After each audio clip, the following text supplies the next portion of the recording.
पहले कॉमनली? जो age group था ना साहिल, वो हमारे पास आता था 40 के बाद के पेशेंट मेरे पास आते थे। ठीक। पर अभी लास्ट मैंने कोविड के बाद से ना सिनेरियो में बहुत चेंज देखा है।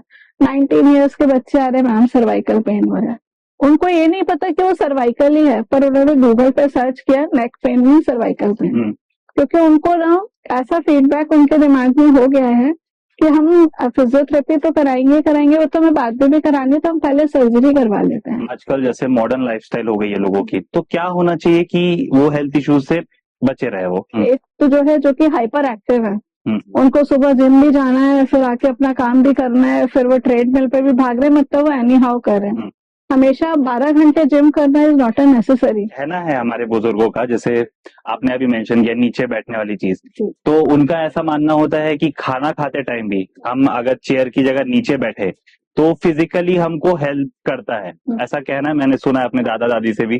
तो कितनी सच्चाई है इस बात में, कितना सच है वो, कितना काम करता है? अगर तुम कंपेयर करो तो पहले वाले लोग हम लोगों से ज्यादा बहुत फिट है। डेली एक्टिविटीज ही उनकी ऐसी थी कि वो लोग नीचे बैठते थे, उकड़ू बैठते थे। अभी हम लोगों ने खुद ही एक पैरामीटर सेट कर लिया कि हम इससे ज्यादा बेंड हो ही नहीं सकते हैं। तो मैं अपनी दादी और नानी लोगों को याद करूं तो वो लोग कहीं पे भी कभी भी बैंड हो जाते थे, उनको कोई बैक एक भी नहीं होता था। अगर अभी हम लोगों से बोलते कि आधे घंटे जमीन पे बैठ जाओ, पूजा के लिए बैठ जाओ, तो जब हम लोग उठते हैं तो वो की आवाज अपने अंदर से सुन हो गया पैर, किसी को साइड वाले को पकड़ेंगे, चेयर को पकड़ेंगे, तब हम लोग खड़े होते हैं।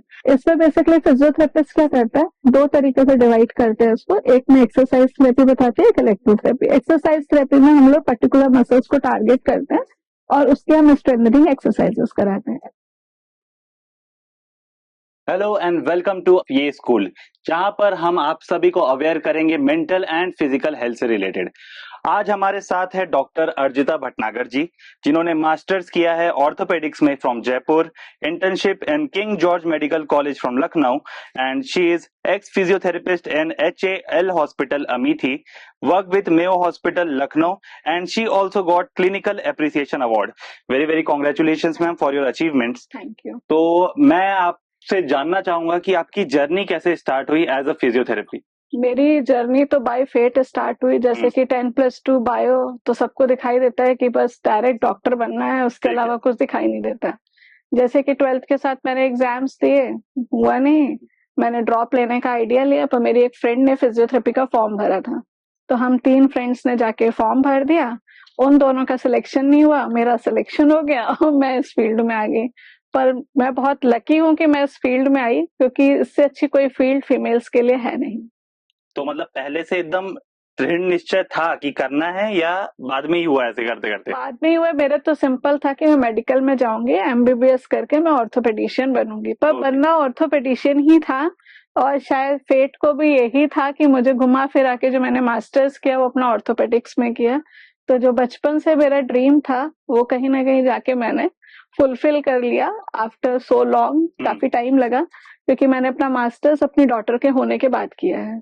मैंने 2013 में मैंने अपना मास्टर्स किया। तो एनी हाउ मुझे ऐसा लगता है कि पहले से डिसाइडेड था कि मुझे इस फील्ड में आना है, तो मैं इस फील्ड में आ गई।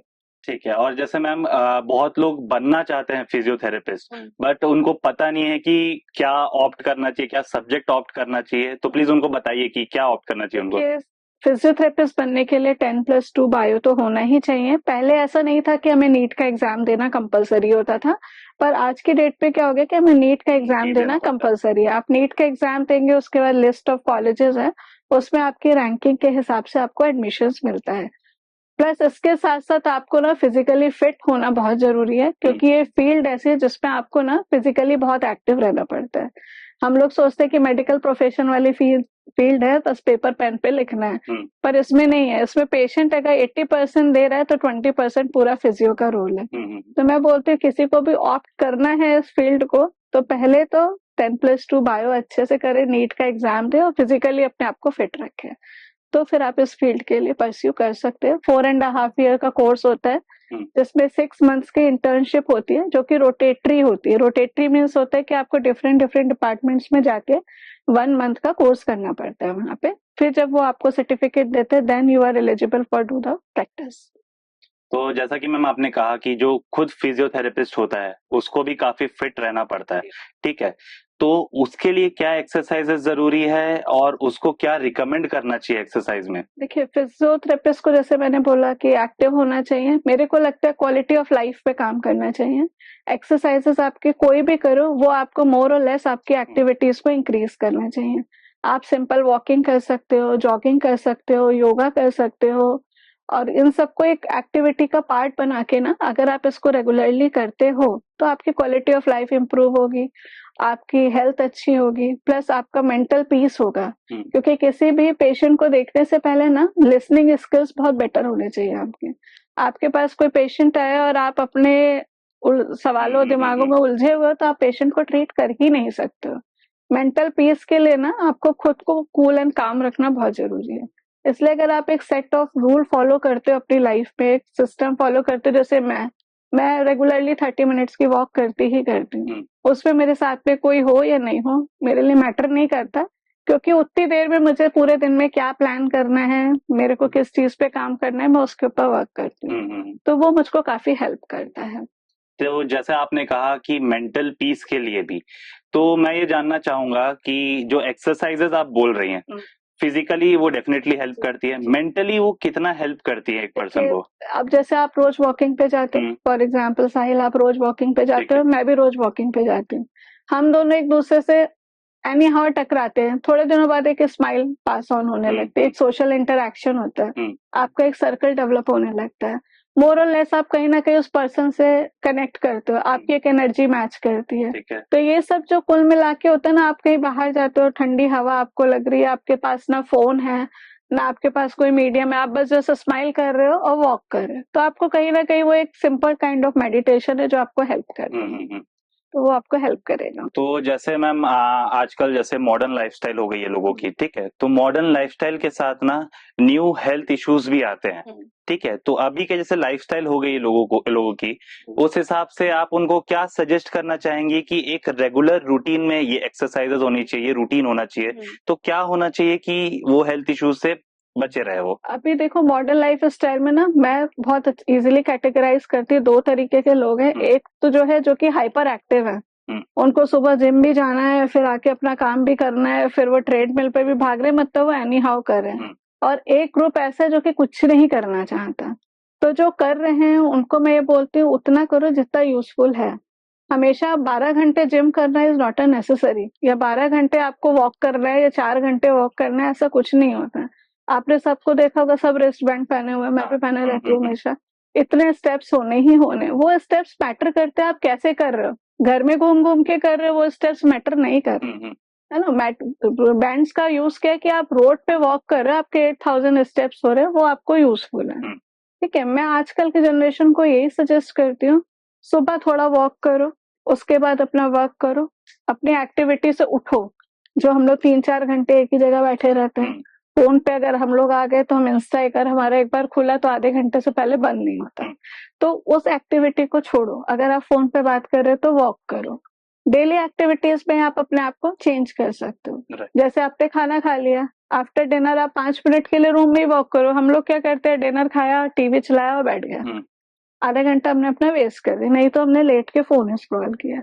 उसकी जगह हम अगर 10 मिनट्स के लिए हम वॉक पे चले जाएं, हम अपनी एक्टिविटी से, कंप्यूटर वाले पर्सन से थोड़ी देर कंप्यूटर पे काम करा, उसके बाद वो वॉक पे निकल गए। वॉक पे नहीं निकले, जस्ट राउंड काट लिया, थोड़ा म्यूजिक सुन लिया, थोड़ा सा कुछ नहीं ब्रीदिंग कर ली, वो सब भी ना आपको बहुत हद तक हेल्प करता है आपके लाइफ स्टाइल को मेंटेन करने में। और ओवरऑल एक्सरसाइजेस का सिर्फ एक और एक रोल है, आपकी ब्रीदिंग इंप्रूव करना और क्वालिटी ऑफ लाइफ को मेंटेन करना। अगर आपकी क्वालिटी ऑफ लाइफ मेंटेन है, आपकी एज अच्छी रहेगी, आपको कोई भी मस्कुलर प्रॉब्लम नहीं होगी, क्योंकि आपका ब्रीदिंग अच्छा है, सर्कुलेशन अच्छा है, कोई दिक्कत नहीं है। बस इतना सिंपल चेंजेस करने हैं। ऐसा नहीं है कि मेरे को सुबह उठ के जरूरी है कि मैं 5 बजे उठ के भागूं, ऐसा भी नहीं है। आप 5 मिनट रूम में भी वॉक कर सकते हो, कुछ भी मोबाइल पे बात कर रहे हो वॉक कर सकते हो, वो आपको बहुत हेल्प करेगा। तो ma'am I want to know कि what are the different age groups you are working with, ठीक है, और हर एज ग्रुप की क्या अलग समस्याएं हैं, क्या इश्यूज हैं, चाहे वो हेल्थ रिलेटेड हो या मेंटल हेल्थ रिलेटेड हो, तो मैं जानना चाहूंगा क्या एज ग्रुप्स है और उनकी क्या क्या प्रॉब्लम्स आती है तो पहले कॉमनली? तो एज ग्रुप था ना साहिल, वो हमारे पास आता था जब मैं प्रैक्टिस कर रही थी शुरू से, तो आता था 40 के बाद के पेशेंट मेरे पास आते थे। ठीक है। तो जब हम लोगों ने नया-नया सीखा था, तो हम लोग बोलते थे हम लोग ओल्ड एज ग्रुप को ट्रीट करते हैं या मिडिल एज को करते हैं। पर अभी लास्ट मैंने कोविड के बाद से ना सिनेरियो में बहुत चेंज देखा है। 19 इयर्स के बच्चे आ रहे हैं, मैम सर्वाइकल पेन हो रहा है। उनको ये नहीं पता कि वो सर्वाइकल ही है, पर उन्होंने गूगल पे सर्च किया neck pain mean cervical pain. अब वो उस पे आ रहे हैं। तो सबसे ज्यादा अभी जो मेरे पास प्रॉब्लम आती है वो सर्वाइकल के पेशेंट्स की आती है और लो बैक के पेशेंट्स की आती है। और जो ओल्ड एज वाला ग्रुप है, जो हमारे पास पहले आता था अर्थराइटिस के लिए, इन सब के लिए, अभी उन पेशेंट्स का ना चेंज हो गया। वो लोग क्या बोलते हैं, अब हम सर्जरी करवा लेंगे, क्योंकि उनको ना ऐसा फीडबैक उनके दिमाग में हो गया है कि हम फिजियोथेरेपी तो कराएंगे, वो तो हमें बाद में भी करानी है, तो हम पहले सर्जरी करवा लेते हैं। और अभी मैंने देखा जितने भी यंग वंस है, जितने भी ये लोग, इन लोगों को लगता है कि हम फिजियोथेरेपी करा लेते हैं। ये ट्रेंड अभी चेंज हुआ है। और जो मैं यूजुअली एनकाउंटर करती हूँ 20 से 30 तक के जितने भी मेरे पास आते हैं, मोस्टली नेक पेन के आते हैं या जिम इंजरी के आते हैं।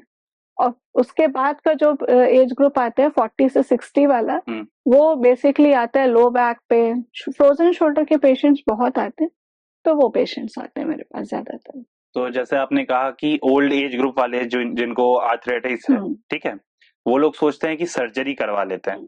तो क्या सर्जरी ना करके फिजियोथेरेपी भी हेल्प कर सकती है उसमें? हाँ, 100% कर सकते हैं, पर ये डिपेंड करता है कि केस आपके पास कितना अर्ली आ रहा है साइकिल। क्योंकि क्या होता है, जैसे आप मेरे को डायग्नोज हुआ अर्थराइटिस, तो पहले तो जब मेरे घुटने में दर्द हुआ तो पहले मैंने मेडिकेशन खा लिया खुद से। फिर जब मुझे लगा अब ये ठीक नहीं हो रहा, तो मैं पहुंच गई ऑर्थोपेडिक्स के पास। ऑर्थोपेडिक्स ने मुझे सेट ऑफ मेडिसिन दी और कुछ एक्सरसाइजेस बताई और वापस भेज दिया। मैंने 1-2 साल उसी में निकाल दिया। फिर जब तक वो फिजियो के पास केस आता है ना, तो केस हो चुका होता है 5-6 साल पुराना। 5-6 साल पुराना जब केस हो चुका होता है, तो हमें लगता है थोड़ा टाइम एक्सरसाइजेस करवाने में, उसको समझाने में, उसको एजुकेट करने में। अगर पेशेंट थोड़ा अर्ली आ जाता है, जब उसको स्टार्टिंग होती है पेन की, अगर वो तब आता है, तो 99% अगर वो हमारी बातों को फॉलो कर रहा है, डूज और डोंट्स फॉलो कर रहे हैं, तो उसका केस जो है ठीक हो जाता है। और अगर जैसे बहुत ही एज हो गया या वेट बहुत ज्यादा है, तो उस केस में तो हम खुद ही बोलते हैं कि अब आप सर्जरी करा लीजिए, क्योंकि आप नहीं फॉलो करेंगे। जैसे बहुत सारी लेडीज है, उनको नीचे बैठना ही है, उनका एक्सक्यूज होता है कि मैं नीचे नहीं बैठूंगी तो भगवान की पूजा कैसे करूंगी। तो उसमें तो मैं और आप कोई कुछ नहीं कर सकता, क्योंकि भगवान के आगे तो हम सब हेल्पलेस हो जाते हैं। फिर उनको बोलते ठीक है मैम, 1 हफ्ते में 1 बार बैठ जाएगा। हमने 1 बार बोला, पर वो 4 बार बैठते हैं, और उसके बाद फिर बात वही होती है कि नीज का पेन नहीं जाता है। अच्छा, तो एक कहना है हमारे बुजुर्गों का, जैसे आपने अभी मेंशन किया नीचे बैठने वाली चीज, तो उनका ऐसा मानना होता है कि खाना खाते टाइम भी हम अगर चेयर की जगह नीचे बैठे तो फिजिकली हमको हेल्प करता है, ऐसा कहना मैंने सुना है अपने दादा दादी से भी। तो कितनी सच्चाई है इस बात में, कितना सच है, वो कितना काम करता है? ना पहले के लिए साहिल बिल्कुल ठीक था। हाँ। पहले के लोग ना, अगर तुम कंपेयर करो, तो पहले वाले लोग हम लोगों से ज्यादा बहुत फिट थे, है ना। उन लोगों की एक्टिविटी डेली एक्टिविटीज ही उनकी ऐसी थी कि वो लोग नीचे बैठते थे, उकड़ू बैठते थे। इवनली टॉयलेट्स भी हम लोग के इंडियन होते थे। अभी हम लोगों ने खुद ही एक पैरामीटर सेट कर लिया कि हम इससे ज्यादा बेंड हो ही नहीं सकते हैं, है ना। हम लोग अब उस बेंड को अचीव करने को, उस फ्लेक्सिबिलिटी को अचीव करने के लिए हम लोग योगा करते हैं, जो कि हमारे पहले वाले जनरेशन थी, जो मैं अपनी दादी और नानी लोगों को याद करूं, तो वो लोग कहीं पे भी कभी भी बैंड हो जाते थे, उनको कोई बैक एक भी नहीं होता था। तो इसलिए उन लोगों के टाइम में वो कहना सही था। अगर अभी हम लोगों से ही बोल दे कि आधे घंटे जमीन पे बैठ जाओ, पूजा के लिए बैठ जाओ, तो जब हम लोग उठते हैं तो उसकी आवाज अपने अंदर से सुन हो गया, पैर किसी को साइड वाले को पकड़ेंगे, चेयर को पकड़ेंगे, तब हम लोग खड़े होते हैं। ऐसा होता है ना। तो ये पहला वाला एज ग्रुप, पहले के जो लोग थे ना, उनके लिए बातें ठीक है, अभी के लिए नहीं। और पहले वाले लोगों का वेट भी इतना नहीं होता था। राइट। अभी तो आप छोटे से बच्चे को देखो, 13 साल का बच्चा आपको ओबीस दिखाई दे जाएगा, जबकि उसके पेरेंट्स भाग रहे होंगे, वो बच्चा नहीं भाग रहा होगा, क्योंकि वो लैपटॉप पे लगा है, कंप्यूटर पे लगा है। तो वो लाइफ स्टाइल में बहुत चेंजेस आ गए हैं। अच्छा, तो जैसे हम आर्थराइटिस की बात कर रहे थे, तो क्या फूड हैबिट्स होनी चाहिए जो फिजियोथेरेपी को सपोर्ट करे फॉर आर्थराइटिस? क्या फूड हैबिट से फर्क पड़ता है? हाँ, फूड हैबिट से फर्क पड़ता है। पहले इसको बताने से पहले मैं ये बताऊंगी बेसिकली अर्थराइटिस होता है। जैसे अगर हम घुटने के अर्थराइटिस की बात करते हैं, फीमेल्स में अर्थराइटिस ज्यादा होता है, क्योंकि उनके थाइस मसल्स ज्यादा लूज होते हैं। ग्रेजुअली ना उनकी जो थाइस मसल्स होती है वो लूज होती जाती है, तो उसकी वजह से क्या मसल लूज होती है तो बोन्स जो अपने सरफेस पे पास आती जाती है। जब बोन का स्पेस कम हो जाता है तो उसको हम लोग मेडिकल टर्म में अर्थराइटिस बोलते हैं। इसमें बेसिकली फिजियोथेरेपिस्ट क्या करता है, दो तरीके से डिवाइड करते हैं उसको। एक में एक्सरसाइज थेरेपी बताते हैं, एक इलेक्ट्रोथेरेपी। एक्सरसाइज थेरेपी में हम लोग पर्टिकुलर मसल्स को टारगेट करते हैं और उसके हम स्ट्रेंथनिंग एक्सरसाइजेस कराते हैं। इलेक्ट्रोथेरेपी में उसको पेन से रिलीव करते हैं। ये तो जो है ये फिजियोथेरेपी का पार्ट हो गया। अगर आप किसी डॉक्टर के पास जाओगे तो वो भी नॉन कंजर्वेटिव ट्रीटमेंट करता है, उसमें वो मेडिसिन देता है, कैल्शियम देता है, ठीक है। अब आई बात डाइट की। डाइट में हमें कोशिश करनी चाहिए जो इन्फ्लेमेशन को कम करे, हमें वो फूड्स खाने चाहिए। क्योंकि इसमें ना किसी को अर्थराइटिस होगा तो आप कभी टच करना उसका नी, तो उसका नी थोड़ा गर्म रहता है क्योंकि उसमें इन्फ्लेमेशन होता है। मतलब ज्वाइंट में ना एक हीटिंग की कैपेसिटी अपने आप जनरेट हो जाती है क्योंकि वो आपस में रगड़ रहे हैं, चलते उठते बैठते वो आपस में रब कर रहे हैं, तो एक इन्फ्लेमेशन। तो एंटी इन्फ्लेमेटरी फूड खाते हैं। इसमें जो फूड आता है बेसिकली वो ग्रीन लीफी वेजिटेबल्स हो गई, दालें हो गई। दालें भी बहुत ज्यादा नहीं खानी चाहिए क्योंकि प्रोटीन जो है आपकी बॉडी का मेटाबॉलिज्म को स्लो डाउन करता है, तो वेट बढ़ जाता है आपका। तो आपको ग्रीन लीफी वेजिटेबल्स हो गई, फ्रूट्स में आवाकाडो हो गया, और आप ये लेमन है, टर्मरिक है, जिंजर है, इन सबको, जैसे जिंजर वाटर हो गया, टर्मरिक वाटर हो गया, ये सब ना आपकी इन्फ्लेमेटरी प्रॉपर्टीज को थोड़ा सा कम करता है। तो नी का पेन ऑटोमेटिकली थोड़ा स्लो डाउन होना शुरू हो जाता है। पर ये कब होता है, जब केस अर्ली होता है। लेटर ऑन हो जाता है तो वो वार्मथ नहीं रहती है, वो रब होना बंद हो जाता है। पेशेंट जो होता है उसके साथ टेढ़ा टेढ़ा आपने देखा होगा, बत्तख जैसा वेडल करके चलता है, वो सब हैबिट्स जो होती है वो सेटअप हो जाती है। अगर ये सब चीजें अगर आप पहले से करने लगे, नी में पेन आया, आपने टर्मरिक वाटर लेना शुरू कर दिया, या ग्रीन लीफी वेजिटेबल्स आपने उसमें बढ़ा दी, या आवाकाडो की स्मूदी खानी शुरू कर दी, तो अगर आप ये करना शुरू कर देते तो इन्फ्लेमेशन कम हो जाता है और प्रॉब्लम ग्रेजुअली स्लो डाउन होना स्टार्ट हो जाती है। और क्या एडिशनल रेमेडीज हो सकती हैं जो एलिविएट करे आर्थराइटिस की प्रॉब्लम को? एक तो फ्रूट, ये डाइट हो गया अपना, दूसरा एक्सरसाइजेस हो गया, तीसरा पेन किलर हो गया, दूसरा हॉट एंड कोल्ड पैक्स बहुत हेल्प करता है। हॉट पैक्स तो मतलब एक तरीके से इन लोगों के लिए वरदान है जिनको नी पेन हो रहा है। और दूसरा रेस्ट और स्ट्रेस मैनेजमेंट बहुत जरूरी है, क्योंकि क्या होता है जिसको नी में पेन है ना, वो पहले तो अपने आप को सोसाइटी से अलग समझने लगता है कि मैं टेढ़ा चल रहा हूँ। मैं टेढ़ा क्यों चल रहा हूँ उसके ऊपर वो काम नहीं करता है। मैं टेढ़ा चल रहा हूँ ये सोच सोच के ना वो अपना पूरा बर्बाद कर देता है। तो इसमें ना स्ट्रेस मैनेजमेंट करना बहुत जरूरी है। प्रॉपर गाइडेंस लो, जॉइंट से रिलेटेड इशू है, ऐसा नहीं कि डायरेक्ट सर्जरी ही डॉक्टर बताएगा, कई बार उसको पहले से ही हेल्पफुल हो जाता है, काफी हेल्प करता है वो, तो आप उसमें ट्रीट कर सकते हो। तो hot and cold pain according to condition, कि कैसी कंडीशन है, क्या टाइमिंग है, क्या वेदर है, उसके ऊपर डिपेंड करके हॉट एंड कोल्ड पैक्स बहुत हेल्प करते हैं। घर में जिसको भी अर्थराइटिस है उसको हॉट पैक और कोल्ड पैक तो वैसे भी हर किसी के घर में एक होना ही चाहिए। तो जैसे आपने कहा टेढ़ा चलने लगते हैं, ठीक है, उस स्टेज पे धीरे धीरे ही पहुंचते हैं अगर शुरू पे प्रिवेंशन नहीं लिया गया। तो उस स्टेज पे जब वो पहुंच गए तो क्या वो फिजियोथेरेपी से वापस ठीक हो सकता है या सर्जरी ही उपाय है? नहीं, ऐसा नहीं है, हर किसी में सर्जरी नहीं बोल सकते हो कि आप उपाय है। उसके लिए रीएजुकेट करना पड़ता है पेशेंट को। कुछ टेक्निक्स ऑफ वॉकिंग होती है, उसको एनहांस कराना पड़ता है, पेशेंट को बोलना पड़ता है आप इस तरीके से वॉक करो, पर्टिकुलरली इतने केजी के वेट से स्ट्रेंथनिंग करो, और एक स्ट्रेट लाइन पे वॉक करना आप स्टार्ट करो। कोशिश करो कि वेट कम करो अपना, क्योंकि वेट भी एक बहुत बड़ा इशू होता है। वेट आप अपना कम करो, अगर वो दो चार चीजों को भी फॉलो करता है तो रिजल्ट जरूर आता है साहिल। अच्छा, ये हो गई ओल्ड एज की बात हो गई, ठीक। जो कॉर्पोरेट फील्ड में जो वर्क करते हैं, जो कंप्यूटर पे के सामने 12 आवर्स जॉब रहती है, 12 आवर्स शिफ्ट होती है, कंप्यूटर के सामने बैठे रहते हैं, तो उनमें पहले मैं जानना चाहूंगा कि कंटिन्यूस बैठे रहने से किस किस बॉडी पार्ट पे इफेक्ट करता है और उसको कैसे ठीक करना चाहिए, मैं दोनों चीजें जानना चाहूंगा आपसे। देखिए, जो अभी अपने ये जितना भी वर्क फ्रॉम होम कर रहे हैं उनके साथ प्रॉब्लम क्या है, वो कभी भी कहीं भी लैपटॉप लेके काम कर रहे हैं, ठीक है। इनको जो सबसे ज्यादा टारगेट ज्वाइंट है वो है नेक और शोल्डर, क्योंकि ये लोग ऐसे लैप को, ऐसे पैर को ऊंचा कर लेते शोल्डर ऊपर हुआ तो शोल्डर मसल्स और नेक जो है इनकी सबसे ज्यादा प्रोन रहती है। दूसरा, हाफ लाइन में ये लोग आ जाते हैं, मेरे यहाँ भी बहुत सारे लोग करते हैं, तो जैसे वो हाफ लाइन में आते हैं तो इन लोगों की बैक जो है सबसे ज्यादा हर्ट होती है। तो इसके लिए वही है कि प्रॉपर टेबल चेयर आप यूज करो। अगर आप वो नहीं कर सकते तो पोस्चरल करेक्टर ले लो, सम सेट ऑफ एक्सरसाइजेस आप किसी फिजियो से पूछ लो कि मुझे क्या एक्सरसाइजेस, क्योंकि हमेशा फिजियो जो है ट्रीटमेंट जो करता है बीमारी के लिए नहीं करता है, कई बार आपको प्रिवेंशन गाइड्स भी देता है कि आप ये डूज और डोंट्स करो तो आपको ये प्रॉब्लम नहीं होगी। तो अगर वो डूज एंड डोंट्स फॉलो करते हैं तो आप कितने भी घंटे सेटिंग कर लो आपको प्रॉब्लम नहीं होगी। और जैसे हम इन केस आपको करने के बाद भी आ रहा है पेन, तो आप आइस पैक लगा लो, कोल्ड पैक लगा लो, अवॉइड करो मेडिकेशन।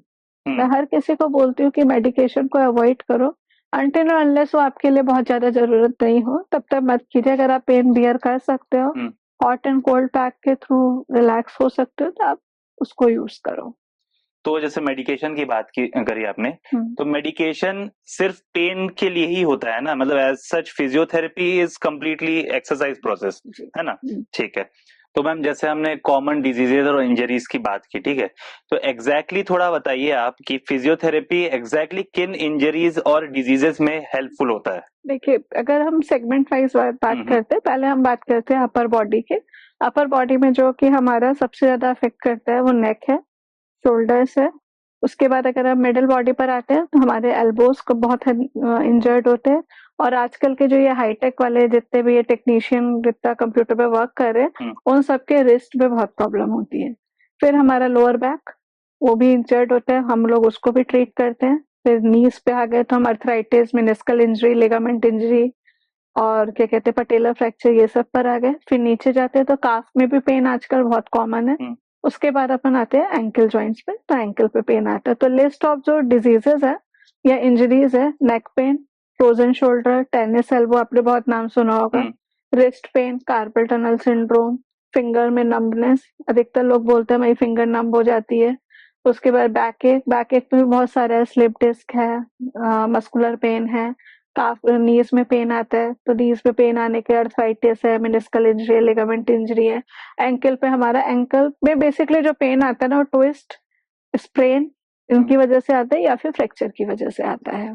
तो जैसे आपने अभी एक टर्म मेंशन किया, एक इंजरी मेंशन की, पटेला फ्रैक्चर, ठीक है, तो मोस्टली ये एथलीट्स में ये चीज मुझे लगता है होती है क्योंकि कॉमनर्स से ज्यादा अलग होता है उनका रेगुलर लाइफ एक्सरसाइज, तो एथलीट्स को ये सब फेस करना पड़ता है। लाइक एसीएल हो गया, पटेला फ्रैक्चर हो गया, ठीक, लिगामेंट टियर हो गया, तो जो उनके करियर को बहुत जल्दी खत्म कर देती है, समय से पहले खत्म कर देती है। तो उनके लाइफस्टाइल के अकॉर्डिंग क्या प्रैक्टिसेस होनी चाहिए, क्या एक्सरसाइजेस होना चाहिए आपको लगता है? बेसिकली देखो, जो फिजियोथेरेपिस्ट होता है ना वो एथलीट की लाइफ में बहुत ज्यादा क्रूशियल रोल प्ले करता है, क्योंकि अगर मानो उनको किसी सीरीज के लिए जाना है तो उन्हें पर्टिकुलरली उनको ना ग्रूम्ड करना पड़ता है, पर्टिकुलर मसल्स को टारगेट करके उसकी कंडीशनिंग करनी पड़ती है, उसके लिए उसको एजुकेट करना पड़ता है। और इन लोगों को इसलिए बहुत ज्यादा होता है क्योंकि इनका एक मूवमेंट ना रिपीटेडली होता है। जैसे अगर इनको कोई शॉट खेलना है, अगर इनको नी आगे निकाल के खेलने की आदत है शॉट, तो वो बार बार रिपीटेड करते हैं, तो उसकी वजह से वो इंजर्ड हो जाता है और वो उनके कैरियर को खत्म कर देता है। इसमें फिजियोथेरेपिस्ट जो रोल प्ले करता है वो बेसिकली क्या करता है, उनको वार्म अप कराता है। वार्म अप के बिना आप कभी भी कोई भी जना एक्सरसाइजेस करेगा तो ये प्रॉब्लम हमेशा आएगी। और इसमें फिजियोथेरेपिस्ट क्या करता है, उनको पहले असेस करता है कि उनको प्रॉब्लम कहाँ से हो रही है। जरूरी नहीं है नी में पेन आ रहा है तो नी ही उसका मेन कॉज है, सबसे पहले हमें कॉज को फाइंड आउट करना पड़ता है। दूसरा, टारगेट मसल ग्रुप देखना पड़ता है कि कौन सा है। नी में आ रहा है तो फ्रंट ऑफ द थाई भी हो सकता है, बैक ऑफ द थाई भी हो सकता है, तो हमें मसल ग्रुप को टारगेट करना पड़ता है कि कौन सा है। फिर उसके बाद हमें ये देखना पड़ता है कि हम उनको कौन सी एक्सरसाइजेस के लिए गाइड करें, एक ट्रीटमेंट प्लान बनाना पड़ता है। प्लस उसके बाद ओवरऑल उनके कैसे हम उनको सीजन करें कि अब आपको ये करना है, आपको ऐसे से करना है, या आपको ये डूज करने हैं, ये डोंट्स करने हैं। जब आप ये सब आप बताते हो तब एक एथलीट की लाइफ जो होती है वो फुलफिल होती है। जैसे आपने देखा होगा कई बार मैच खेल रहे हैं, मैच खेलते खेलते आपने देखा एकदम एल्बो में टियर आ गया उनके, वो हो गया, फिजियो भागता हुआ एक बैग लेके आया, वो सिंपल कुछ नहीं करता है, वो आइस पैक लगाता है, मूव करता है, अगर वो देखता है स्ट्रेन स्पेन मामूली है तो वो खेलने के लिए भेज देता है, अदरवाइज वो ग्राउंड से ले जाता है। तो वो जो फर्स्ट इमीडिएट केयर है वो एक फिजियो वहां पे असिस्ट करता है। तो एथलीट की लाइफ में फिजियो का बहुत रोल है। फिजियोथेरेपिस्ट इसके लिए स्पेशलाइज फील्ड होती है, अगर आप उससे बोलो जाके एथलीट को कर दो तो मैं नहीं कर सकती, क्योंकि मेरी जो ब्रांच है वो ऑर्थोपेडिक्स है। मैं बोन रिलेटेड डिजीजेस में जितनी अच्छी हूँ उतने अच्छे स्पोर्ट्स रिलेटेड डिजीजेस में नहीं होंगी। इसके लिए मास्टर्स इन स्पोर्ट्स इंजरी होता है, जो कि एक स्पेशल पैरामीटर है स्पोर्ट्स इंजरी वाले पेशेंट्स के लिए, जो कि एथलीट्स को ट्रीट करते हैं। उनको बेसिकली यही सिखाया जाता है कि कैसे वार्म अप करना है, कैसे एक्सरसाइजेस करनी है, कौन सी एक्सरसाइजेस प्लान करनी है। सिंपल एक्सरसाइजेस नहीं करवा सकते उनमें आप, उनके लिए एक टारगेट ग्रुप है, आपको वही एक्सरसाइजेस करानी पड़ती है। उसके लिए भी आपको 2.5 years प्रॉपर पढ़ाई करनी पड़ती है। उनको मास्टर्स इन स्पोर्ट्स इंजरी बोलते हैं, तो उनको स्पोर्ट्स थेरेपिस्ट भी बोलते हैं। उनका क्राइटेरिया बहुत अलग होता है और वो बहुत सारी डिजीजेस के लिए ट्रीट करते हैं जो कि स्पोर्ट्स से रिलेटेड होती है। तो जैसे अभी आपने स्पोर्ट्स थेरेपिस्ट कहा, ठीक है, तो थोड़ा वापस मैं physiotherapy as a career option उस साइड जाना चाहूंगा। तो जैसे अलग अलग क्या फील्ड होते हैं और फिजियोथेरेपी के, जैसे स्पोर्ट्स थेरेपिस्ट हो गया, एक कॉमन थेरेपी फिजियोथेरेपिस्ट हो गया, तो मैं चाहूंगा कि आप हमारे व्यूअर्स को बताएं जो फिजियोथेरेपी थेरेपिस्ट बनना चाहते हैं आगे, तो उनके लिए कितने फील्ड या कितने सारे ऑप्शंस अवेलेबल है एज अ करियर ऑप्शन। जब मैं अपनी बात करूं, अपनी जर्नी से स्टार्ट करूं, तो जब मैंने किया था तो किसी को भी पता नहीं था कि फिजियोथेरेपिस्ट होते क्या हैं। इवन अगर आप उस समय मुझसे पूछते तो मैं भी नहीं बता पाती कि फिजियोथेरेपिस्ट होते क्या हैं, क्योंकि जब मैं फर्स्ट डे अपने इंट्रोडक्शन के लिए गई थी, जब मेरा इंटरव्यू हुआ था, तो मेरे सर ने मुझसे पूछा व्हाट इज फिजियोथेरेपिस्ट। तो यू कांट बिलीव इट साहिल, मैं ब्लैंक थी, क्योंकि मुझे पता ही नहीं था। मैं तो बस चली गई थी, फिजियोथेरेपिस्ट बनना है, फिजियोथेरेपिस्ट में चली गई। और वापस से मेरे को 2-3 महीनों के बाद, जबकि मेरा ये था कि मैं फिजियोथेरेपी के साथ साथ नीट की कोचिंग करती रहूंगी और मैं तो ऑर्थोपेडिक्स बन के छोड़ूंगी, ऐसा था। पर जब मैं वहां गई और वहां की स्टडीज मैंने की तो मुझे बहुत मजा आया। फिर मुझको रियलाइजेशन हुआ कि इस पे तो स्कोप बहुत ज्यादा है। मुझे बहुत सारे लोगों ने बोला भी अभी टाइम है, कैरियर चेंज कर दो, क्योंकि मैं जस्ट 12th पास थी तो मेरे पास ऑप्शन था, एज लिमिट थी। तो मैंने कहा नहीं, मुझे नहीं करना। पर आज का सिनेरियो बहुत चेंज हो गया।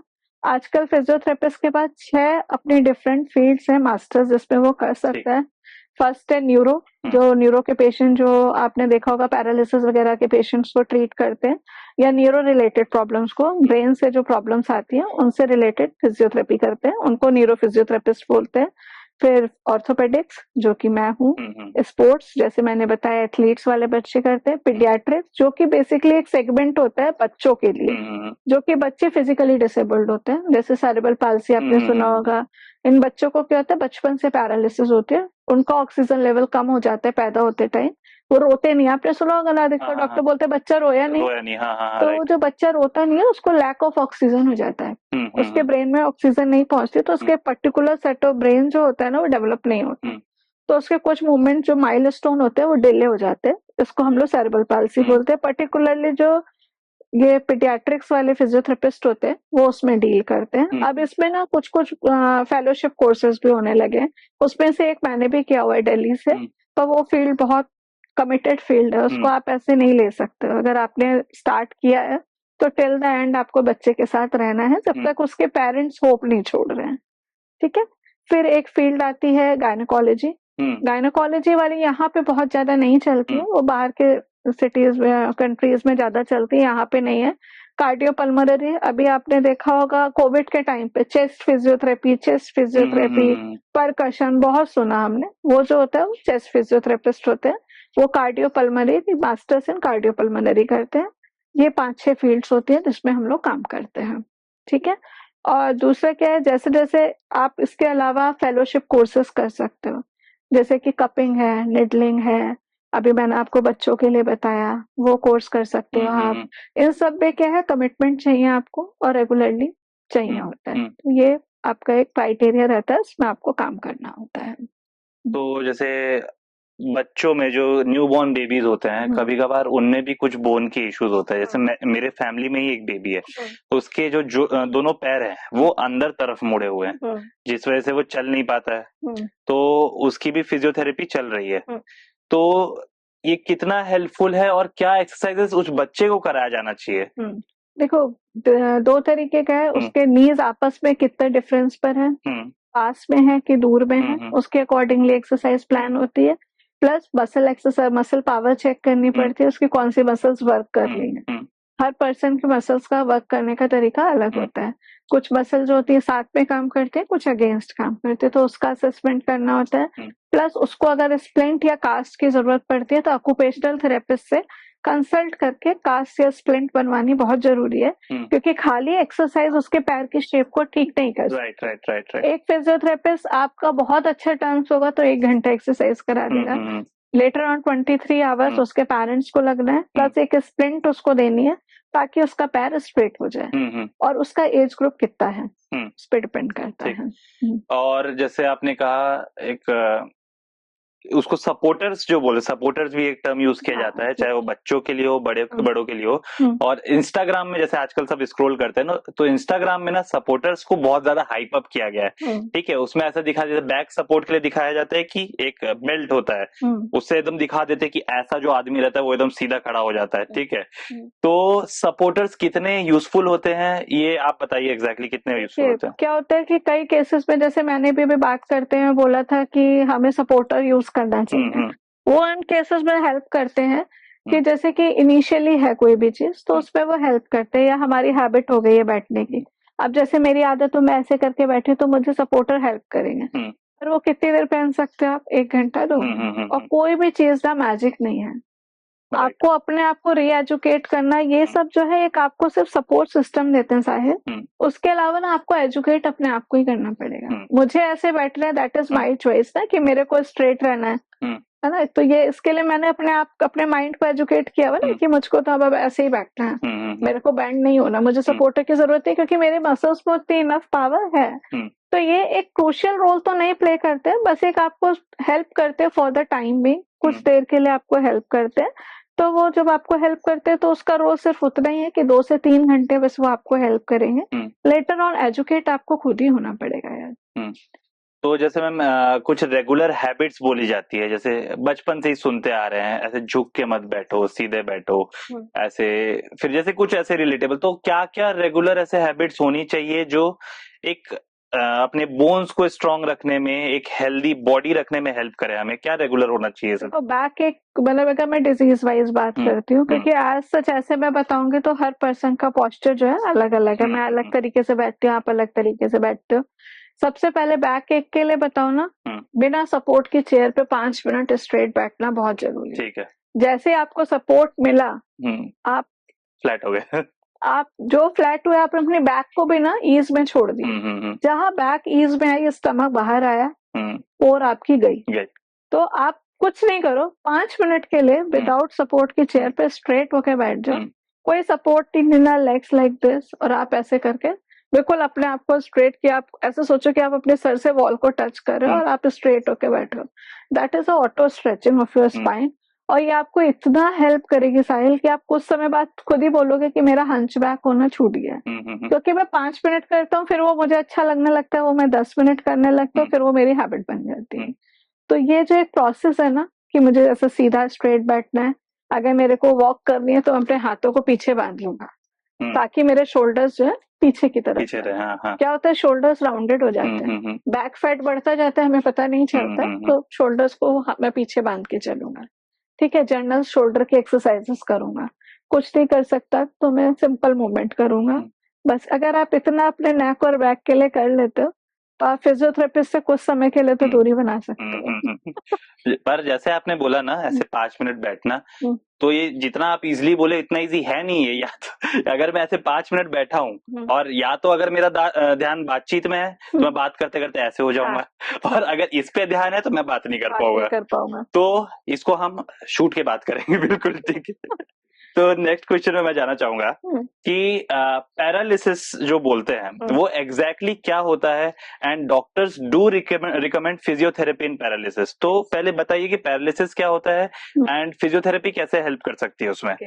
पैरालिसिस बेसिकली क्या होता है, ब्रेन में या तो स्ट्रोक हो जाए, बोलते हैं ना स्ट्रोक हो गया पेशेंट को, हाई बीपी की वजह से क्लॉट आ गया, पर्टिकुलर हैंड या लेग्स में या वन ऑफ द साइड में, वो नम नहीं होता, वो बिल्कुल ही भूल जाता है। अच्छा, हाँ, ठीक। वो बिल्कुल भूल जाता है कि मुझे काम कैसे करना है, मतलब वो लिटरली रिस्ट को लिफ्ट करना, हाथ को उठाना सब भूल जाता है। तो फिजियोथेरेपिस्ट क्या करता है, जैसे छोटे बच्चे को एबीसीडी पढ़ाता है, सेम फिजियोथेरेपिस्ट जाता है, पेशेंट की फाइल देखता है, राइट साइड है कि लेफ्ट साइड है, उसके अकॉर्डिंगली वो जो होता है एक्सरसाइज प्लान करता है। जैसे हम बच्चे को एबीसीडी सिखाते हैं, हम उसको पर्टिकुलरली एक एक फिंगर पे, रिस्ट पे, एल्बो पे, शोल्डर पे उसको सारे मूवमेंट्स कराते हैं, और उसके रिपीटिशन सब इतने ज्यादा रखते हैं कि वो gradually knock knock knock knock उसके ब्रेन में होते होते वो सेंसरी रिसेप्टर्स उसके थोड़े थोड़े एक्टिवेट होते हैं, मोटर और सेंसरी। उसके बाद जो होता है लेटर ऑन थोड़ा थोड़ा मूवमेंट वो करना स्टार्ट करते हैं। फिर जैसे ये फेज 1 कंप्लीट होता है, जैसे कि पैरालिसिस में मैंने बताया कि पहले हम जो है बच्चों की तरह जैसे एबीसीडी गाइड करते हैं, वैसे एक छोटे छोटे इवन कोई भी स्मॉल जॉइंट अपन मिस नहीं करते, सबकी एक्सरसाइजेस कराते हैं। ग्रेड 1 होता है, ग्रेड 2 में अपन असिस्टिव एक्सरसाइजेस पे जाते हैं। उसमें क्या कहते हैं, पेशेंट को थोड़ा जितना वो मूवमेंट कर सकता है उतना मूवमेंट करके फिर हम अपन असिस्ट कराते हैं। इस तरीके से करके ग्रेड ऑफ एक्सरसाइजेस होती है, जिसको हम करके पैरालिसिस के पेशेंट को एटलीस्ट उसकी फंक्शनल मोबिलिटी तक पहुंचाते हैं। डिफॉर्मिटी ना हो इस पे फिजियोथेरेपिस्ट बहुत ध्यान देते हैं, क्योंकि कई बार क्या होता है ना, हाथ ऐसे रह गया तो एल्बो डिफॉर्म्ड हो जाती है, तो उसके लिए क्या स्प्लिंट्स लगने हैं उसके लिए गाइड करता है फिजियोथेरेपिस्ट। प्लस उसके साथ साथ फिजियोथेरेपिस्ट उसकी फंक्शनल मोबिलिटी, स्प्लिंट्स, डिफॉर्मिटी से प्रिवेंट करता है, उसको एक्टिविटी ऑफ डेली लाइफ के लिए मोटिवेट करता है कि आपको अपना ये टास्क करना है। जैसे कि बेसिकली तो उसको टॉयलेट जाने के लिए भी किसी की हेल्प चाहिए होती है, तो अगर वो थोड़ा सा कैपेबल होता है तो उसको क्रच वॉकिंग या एल्बो वो सपोर्ट के थ्रू, वॉकर के थ्रू हम लोग वॉकिंग के लिए उसको इनिशिएट करते हैं कि आप थोड़ा थोड़ा अपने एटलीस्ट वर्किंग जो कैपेबिलिटीज है उसको इम्प्रूव करते जाओ आप। तो फिजियोथेरेपिस्ट बेसिकली इस तरीके से उसके ऊपर पैरालिसिस पे काम करता है। अच्छा, जैसे एक बात बोली जाती है, एक अच्छा डॉक्टर, अच्छा फिजियोथेरेपिस्ट, तो आपके अकॉर्डिंग एक अच्छा फिजियोथेरेपिस्ट कौन होता है और उसको क्यों बोला जाएगा अच्छा फिजियोथेरेपिस्ट? देखो, किसी भी डॉक्टर या बेसिकली फिजियोथेरेपिस्ट, मैं बेसिकली बोलती हूँ उसको गुड लिसनर होना चाहिए। ठीक है, ठीक है। और आपका असेसमेंट बहुत अच्छा होना चाहिए। अगर आप अपने बेसिक्स पे स्ट्रांग हो तो आपका असेसमेंट हमेशा बहुत अच्छा होगा। गुड लिसनर इसीलिए क्योंकि बहुत जगहों से घूमता हुआ पेशेंट आपके पास आता है, राइट। डायरेक्ट आपके पास वंस इन अ वाइल कोई पेशेंट आता है कि डायरेक्ट आपके पास आ गया, तो कोई भी पेशेंट आया वो कहना क्या चाह रहा है उसको सुनना बहुत जरूरी है। सीधे डायग्नोसिस पे जंप मत करो, अरे मुझे तो 15 साल का एक्सपीरियंस है, मुझे पता है। हर केस, हर पर्सन, हर पेशेंट एक दूसरे से डिफरेंट है। पेशेंट आ रहा है वो कहना क्या चाह रहा है, आपके असेसमेंट क्या कहता है आपका, और आपका असेसमेंट और पेशेंट की जो प्रॉब्लम है वो आपस में मैच कर रही है कि नहीं कर रही है, then you make a diagnosis. अच्छा फिजियो, अच्छा डॉक्टर वही है जो गुड लिसनर है, एम्पैथी है, जो पेन को फील कर रहा है। ऐसा नहीं इसका पेन है ठीक हो जाएगा, ऐसा नहीं होना चाहिए। आप उसके पेशेंट के दर्द को समझिए कि वो कितने दर्द में आपके पास आ रहे हो, कितना पैसा लगा के आपके पास आ रहा है, और आप भी पैसे ही मांग रहे हो, आप भी फ्री ऑफ कॉस्ट नहीं कर रहे हो उसका ट्रीटमेंट। पहले उसकी बात अच्छे से सुनो, आप अपना असेसमेंट करो, उसके बाद ओवरऑल एक डायग्नोसिस बनाओ, फिर पेशेंट को एक चीज का सपोर्ट दो कि मैं आपके दर्द पे आपके साथ हूँ और ये मेरी ड्यूटी है कि मैं आपका पेन ठीक करूंगा। जब पेशेंट से आपके इस तरीके के टर्म्स डेवलप हो जाएंगे ना साहिल, तो आप विश्वास मानो 15 दिन का सेशन 8 दिन में खत्म हो जाता है, क्योंकि पेशेंट का ट्रस्ट होना बहुत जरूरी है। क्योंकि ड्यूरिंग द सेशंस मैं भी देखती क्लिनिक पे पेशेंट आता है 4-5 साल के बाद आया वो, और आते ही उसको 1-2 दिन में ना उसको बोरिंग लगने लगता है, क्योंकि फिजियो वो आया उसने मशीन लगा दी और काम हो गया। ऐसा नहीं होता है। पेशेंट को एक्सरसाइजेस की अगर जरूरत है तो उसको एक्सरसाइज कराओ। अगर उसको जरूरत है कि वो आपसे मन की कुछ बात कहना चाह रहा है, जैसे कि मैंने आपको अपना केस बताती हूँ क्लिनिक का। एक लेडी थी, उसको बैक में बहुत पेन था, मतलब इतना पेन था कि वो अपने घर के हाउस होल्ड्स नहीं कर पाती थी, पर वो एनी हाउ करती थी। एक दिन वो ऐसी जो आई तो उसका चेहरा बहुत सैड था, और बाय द टाइम मैं भी फ्री थी तो मैंने पूछा आज आप बहुत उदास लग रही हैं, तो उन्होंने बोला कुछ नहीं। तो मैंने कहा इट्स ओके। फिर थोड़ी देर बाद मैं आई तो मैंने ऐसे एक जोक क्रैक किया, पर वो नहीं हंसी। मुझे कुछ क्लिक हुआ कि कुछ प्रॉब्लम है। मैंने फिर उनसे 2-3 मिनट बाद बात करी, मैंने कहा मैम कुछ प्रॉब्लम है, कुछ इशू है। तो बोले कि मैं अपना काम नहीं कर पाती हूँ तो मेरे हस्बैंड जो है मेरे ऊपर गुस्सा करते हैं, और मेरे बच्चे बोलते हैं इस काम के लिए आप मेड रख लो, जो कि मैं काम इतने सालों से करती आ रही हूँ, और उसके लिए मेरे बच्चे मुझे ऐसा बोलते हैं। तो मैंने कहा मैम इसमें गलत कुछ नहीं है, आप अपने हस्बैंड की डांट से भी बच जाओगे, आप एक मेड रख लोगे, आपकी डेली एक्टिविटीज फ्री हो जाएंगे, और आप अपना जो सेशंस ले रहे हो उसके बाद आप रेस्ट कर लोगे। पर उस समय मुझे रियलाइजेशन हुआ कि अगर बॉडी में आपके पेन है तो आपको फिजिकल ट्रॉमा के साथ साथ ना सोसाइटी का भी ट्रॉमा बहुत झेलना पड़ता है। तो ना उनके दर्द को समझना साहिल बहुत जरूरी है। बहुत जरूरी है। मतलब आप खाली सोचो कि मैंने इलेक्ट्रिक पैड्स लगा दिया पेशेंट ठीक हो जाएगा, नहीं ठीक होता, क्योंकि जब तक वो यहाँ से रिलीज नहीं होगा ना उसका बॉडी पेन रिलीज नहीं होता साहिल। तो मुझे लगता है अच्छा स्किल रखो, स्किल हैंड्स रखो, अपने पेशेंट को सुनो, डायग्नोसिस बनाओ, पेशेंट से बातचीत करो। आपके पास सिर्फ 1 आवर का सेशन रहता है पेशेंट के साथ, 1 आवर 45 मिनट्स। अगर आपने उससे टर्म्स मेंटेन कर लिए तो आप सोचो ना वो ठीक होके जाएगा तो 10 को आपको रेफर करेगा। तो उस पे वर्क करना चाहिए, क्वालिटी पे काम करो, क्वांटिटी पे काम मत करो। अगर मेरे ख्याल से इसका 5% पे सब मानने लग जाए ना साहिल, तो बहुत फर्क आ जाएगा, बहुत इम्प्रूवमेंट आएगा, सोसाइटी में भी आएगा और पेशेंट्स का प्रोस्पेक्ट भी डॉक्टर्स के लिए चेंज होगा। अभी आपने भी देखा होगा साहिल, लोग बोलते रहे वो डॉक्टर तो मनी मेकिंग है, सुना होगा आप। मतलब बाय डिफॉल्ट ऐसा सेटल होता जा रहा है, जबकि कोई भी डॉक्टर नहीं चाहता कि वो मनी मेकिंग बने, पर due to heavy rush, interaction की कमी या पेशेंट्स का एकदम से वीआईपी ट्रीटमेंट की इच्छा, ये सब ना हम लोगों को थोड़ा सा एनकाउंटर करना पड़ता है रेगुलर प्रैक्टिसेस में। जस्ट देयर आर सेइंग्स कि लोग बोलते आ रहे हैं कि भगवान ही हमें डॉक्टर और पुलिस वालों से दूर रखे, कभी जाना ना पड़े। फिर बोलते हैं Apple a day keeps the doctor away, ठीक। और जहाँ आप फिजियोथेरेपिस्ट हैं, यहाँ पे सेशंस इतने सारे होते हैं, लोग चाहते हैं, जिनको जो सफर कर रहे हैं किसी डिजीज से, इंजरी से, वो चाहते हैं कि जल्द से जल्द पीछा छूटे हॉस्पिटल से, डॉक्टर से। तो फिजियोथेरेपी के इतने सारे सेशंस होते हैं, तो आप हमारे व्यूअर्स को बताइए कि वो सेशंस कितने जरूरी है और क्यों होने चाहिए वो। देखो यार, फिजियोथेरेपिस्ट भी जो है ना, है तो ह्यूमन बीइंग, मैजिशियन तो है नहीं। राइट आप आए और शू करा और पेन गायब। काश ऐसा होता तो मेरी क्लिनिक पे बहुत भीड़ लगी होती। राइट। प्रॉब्लम क्या है ना, हमारे पास तक जब तक साहिल पेशेंट आते हैं, मैंने 2-3 बार इस बात को रिपीट किया है, एक लंबे टाइम के बाद आता है। उसकी एक हैबिट, सेट ऑफ हैबिट्स ना डेवलप हो चुकी होती है, ठीक है। अब उन सेट ऑफ हैबिट्स को ब्रेक करने के लिए आपको उसको गाइड करना पड़ेगा। जैसे हम बच्चे को एबीसीडी के लिए नर्सरी का पूरा सेशन कराते हैं ना, एक दिन में एबीसीडी नहीं सीखता है। फिर वहां पे मेंटल एज की भी बात है, यहाँ पर एज है पर स्टीरियोटाइप हो जाते हैं। मैं तो ऐसे ही करता हूँ, मैं तो ऐसे ही मेरे को तो मेरे हाथ का खाना किसी को पसंद ही नहीं आता, तो मुझे किचन में आधा घंटा खड़ा होना ही है।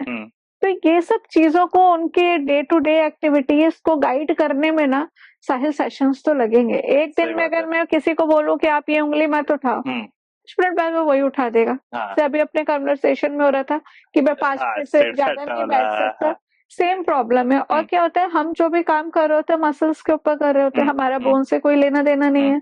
मतलब बोन से ज्यादा हमारा जितना भी वर्क है वो मसल्स पे है, और मसल्स एक दिन में एजुकेट होती नहीं होती है। मैंने आपको सेशन दिया 45 मिनट्स का साहिल, आपने घर पे जाके कुछ किया नहीं, तो वो 45 का जो सेशन है उसमें आप कैसे सोचते हो कि मशीन्स जो है और एक्सरसाइजेस आपको 2 दिन में आपका दर्द ठीक कर दे।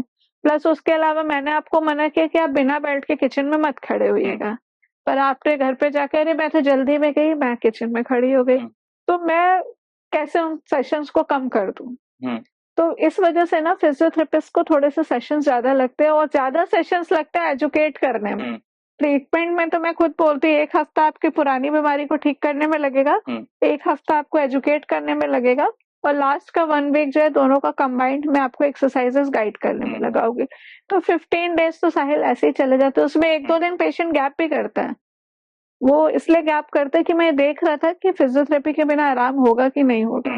मतलब इतनी सारी प्रॉब्लम्स हो जाती है कि आपका एनी हाउ 15 दिन आप पेशेंट को बोलोगे ना, तो वो आएगा 8 दिन और मार्केट बोलेगा कि मैं तो 20 दिन का सेशन कराया।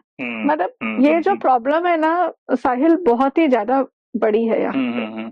सबको लगता है और एक यहाँ पे छत्तीसगढ़ में अपने साथ प्रॉब्लम है, सॉरी स्टेट का नाम नहीं लेना चाहिए, पर यहाँ पे क्या है ना, आयुर्वेद, मैंने लेप लगवा लिया, मैंने तेल की मालिश, मतलब मैं तो आए दिन सुनती हूँ कि मैंने मालिश करवाई है, उसके बाद मेरा दर्द कम हो गया। फिजियोथेरेपी से कम नहीं हुआ, तो मालिश से कम हो गया।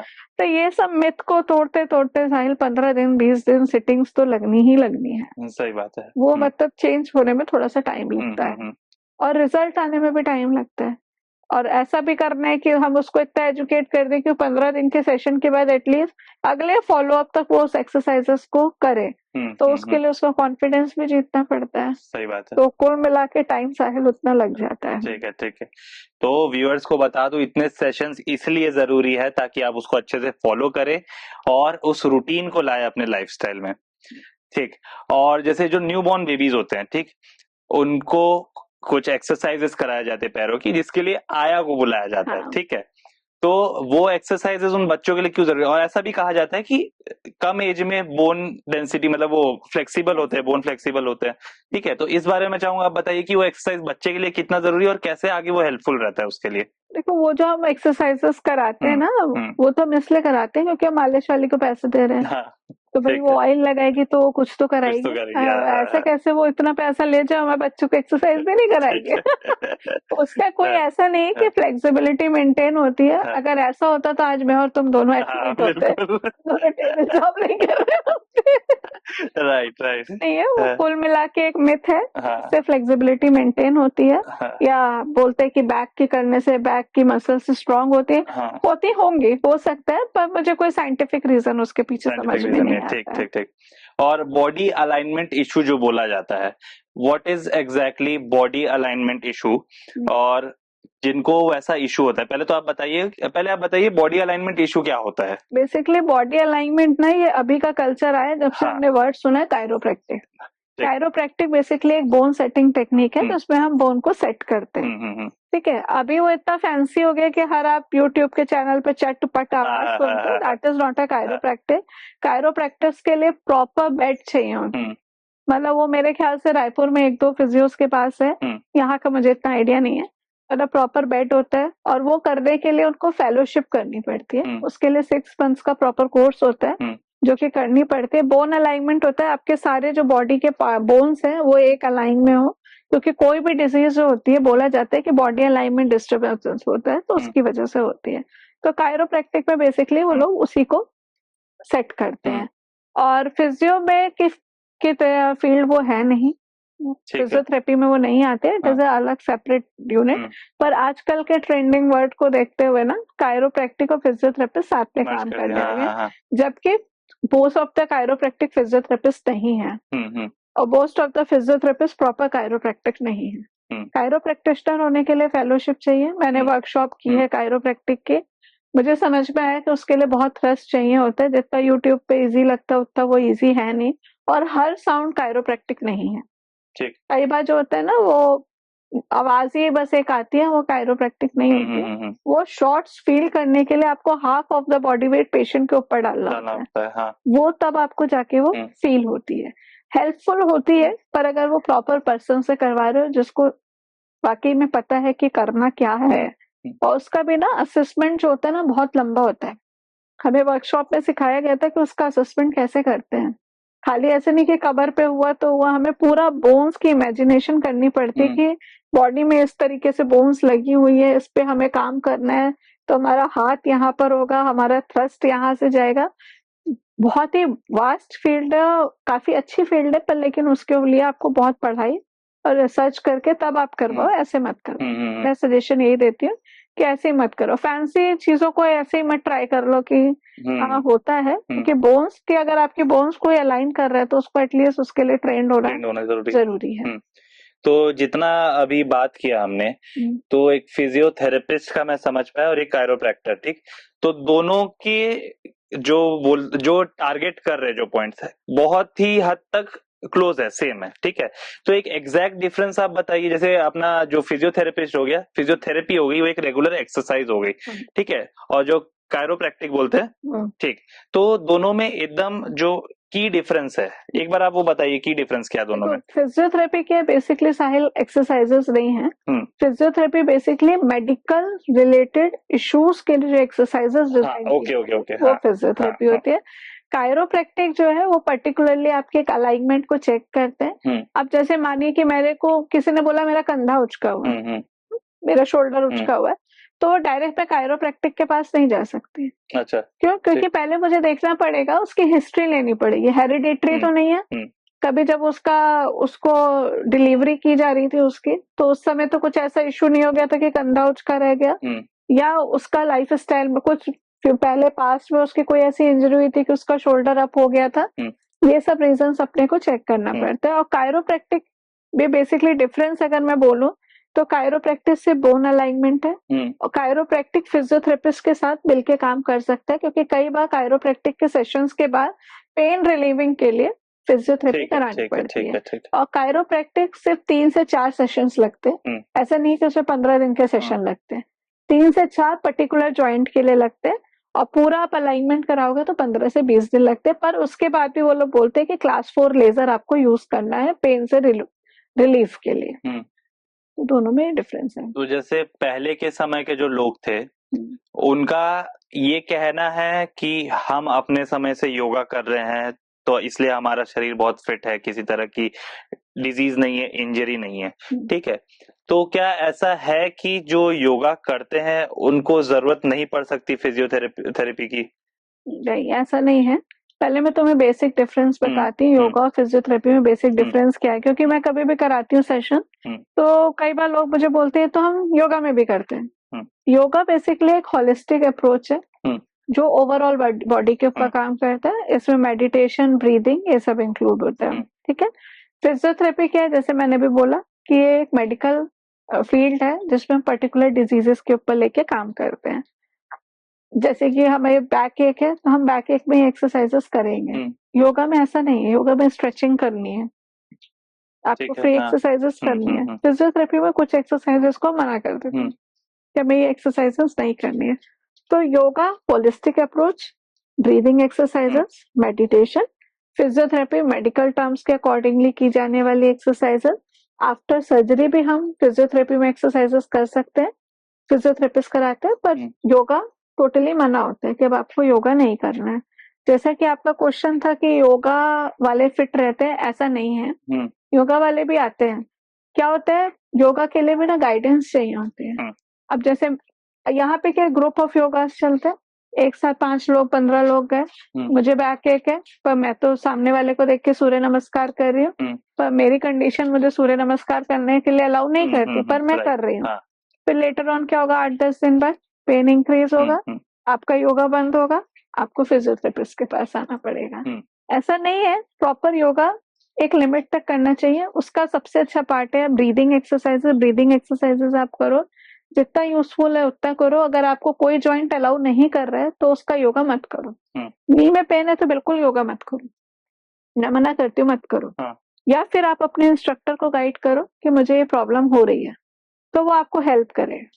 पर ऐसा बहुत कम होता है क्योंकि वो ग्रुप पे से एक को अलग करना मुश्किल होता है।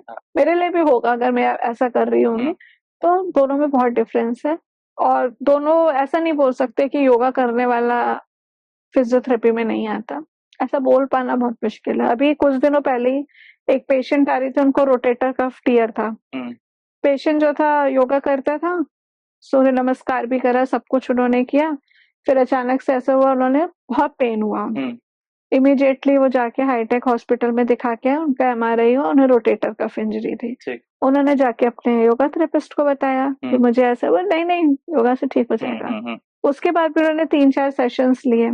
उसके बाद पता चला उनका एल्बो भी थोड़ा बैंड हो गया। क्यों? क्योंकि वो शोल्डर की मसल यूज ही नहीं कर रही थी, एल्बो से काम कर रही थी। एल्बो भी चला गया। बाय डिफॉल्ट उनका जो बेटा था वो मेरा पेशेंट रह चुका था, तो उसने बोला कि नहीं आप चल के मैम को दिखा लो। वो आई तो पता चला, डायग्नोज किया तो शोल्डर रोटेटर कफ टीयर तो था ही था, साथ में टेनिस एल्बो भी था। फिर उनको बोला गया कि आपको योगा नहीं करना है, पर आप योगा के लिए कंसिस्टेंसी देखिए। हर तीसरे दिन एक क्वेश्चन आता था, मैम आज मैं योगा जा सकती हूँ? तो फिर मैंने उनको एजुकेट किया कि मैम आप जा सकते हैं योगा, पर आपको इतने दिन के सेशन ले लो, इतने दिन का रेस्ट कर लो, फिर आप लेटर ऑन योगा में चले जाना। फाइनली जब वो योगा में गई, उन्होंने मुझे टेस्टिमोनियल लिख के दिया कि मेरे को बहुत अच्छा लगा, और मैंने अपने योगा सर को ही बताया। उन्होंने बोला कि मैं मैम के पास पेशेंट्स भेजूंगा। मैंने कहा बस आप उनको बोल देना कि जिसको जितनी जरूरत हो उतना योगा करें। भेजो मत भेजो, दैट इज योर चॉइस, पर आप प्लीज गलत गाइड मत करो किसी को। एटलीस्ट क्या है ना, शोल्डर चीज ऐसी है कि हाथ उठना बंद हो जाए ना लेडीज के लिए, तो आपको पता नहीं है साहिल, तमाशा हो जाता है, किचन के काम नहीं हो रहे सही बात है। और उसका एंगर इशू पूरा घर झेलता है। हाँ, राइट। कोई काम नहीं हो रहा हो, फिर आप देखो घर में आपको मम्मी को कुछ प्रॉब्लम हो, फिर देखो कितना गुस्सा आता है ना मम्मी को, सेम और जो प्रॉब्लम। योगा करा रहे उसके पेशेंट्स को अगर ये पता चला कि उसने बोला है मैं पेशेंट भेजता हूँ, हाँ, तो फिर मतलब ना वो जाना बंद कर देंगे कि अब तो हम सब वहीं जाने वाले। राइट। प्रॉब्लम क्या है ना, पर्सनलाइज योगा सेशन कोई ले नहीं सकता क्योंकि इट इज टू कॉस्टली, और ग्रुप वाले में तो यार ये गलती होती है सारी, मतलब कुछ भी कर लो, एक आध लोग छुपाते भी हैं एज इशू, अरे अभी इतनी जल्दी हो गया, इतनी जल्दी नी पेन हो रहा है, तो हमें तो नहीं होता, तो मतलब एक स्टिग्मा भी है कि मुझे लोगों ने बोलते हैं मुझे अर्थराइटिस हो गया, ओ माय गॉड ऐसे कैसे हो गया। तो बहुत सारी अपनी इंडियन सोसाइटी में प्रॉब्लम्स है, तो ठीक है उसी के साथ फाइट करके आगे बढ़ना है हम लोगों को। अच्छा, जैसे अभी हम बात कर ही रहे थे योगा के बारे में, तो जैसे योगा हो गया, ये एक रेगुलर एक्सरसाइज है, ठीक है। जिमिंग जो हो गया वो एक रेगुलर एक्सरसाइज है। क्या फिजियोथेरेपी एक रेगुलर एक्सरसाइज में आ सकती है या इट्स जस्ट फॉर मेडिकल? नहीं, इट्स जस्ट अ मेडिकल। ठीक है मतलब फिजिकल एक्सरसाइजेस मतलब ये है कि डूज और डोंट्स वो बेसिकली बता सकते हैं। मतलब फिजिकल थेरेपी को अगर आप एक्सरसाइज थेरेपी से मर्ज कर दो तो it is a part of exercise, मतलब फिजिकल थेरेपी का पार्ट है एक्सरसाइज थेरेपी, पर 100% आप ये नहीं बोल सकते कि मैं मतलब एज अ मतलब एक्सरसाइज ट्रेनर की तरह काम करने के, क्योंकि मुझे पढ़ाया गया मेडिकली ट्रीट करने के लिए कि मतलब इस कंडीशन में आपको ये एक्सरसाइज करानी है, एक्सरसाइज नहीं करानी है। जनरल फिटनेस के टर्म्स में मैं किसी को बता सकती हूँ आप ऐसे करो ऐसे मत करो, वो एक मैं एडवाइस दे सकती हूँ, पर मुझे लगता है कि जो गाइडेंस है हमारी प्रॉपर वो मेडिकली ज्यादा अच्छे से रहती है। ठीक। और जैसे फिजियोथेरेपी में आजकल इलेक्ट्रिक इक्विपमेंट्स भी आ गए हैं, ठीक है, और हैंड स्किल तो कर ही रहे हैं लोग पहले से, तो क्या ज्यादा बेनिफिशियल है कि दोनों के प्रोज एंड कॉन्स दोनों आप बताइए, क्या फर्क है? हैंड स्किल होना तो बहुत जरूरी है क्योंकि वो पार्ट है फिजियोथेरेपी का। मशीन्स इसलिए जरूरी है कि कई बार होता है ना कि आपको मसल स्पैज़म है, आप एक्सरसाइज उसमें करा नहीं सकते, तो आपको मशीन लगानी पड़ेगी।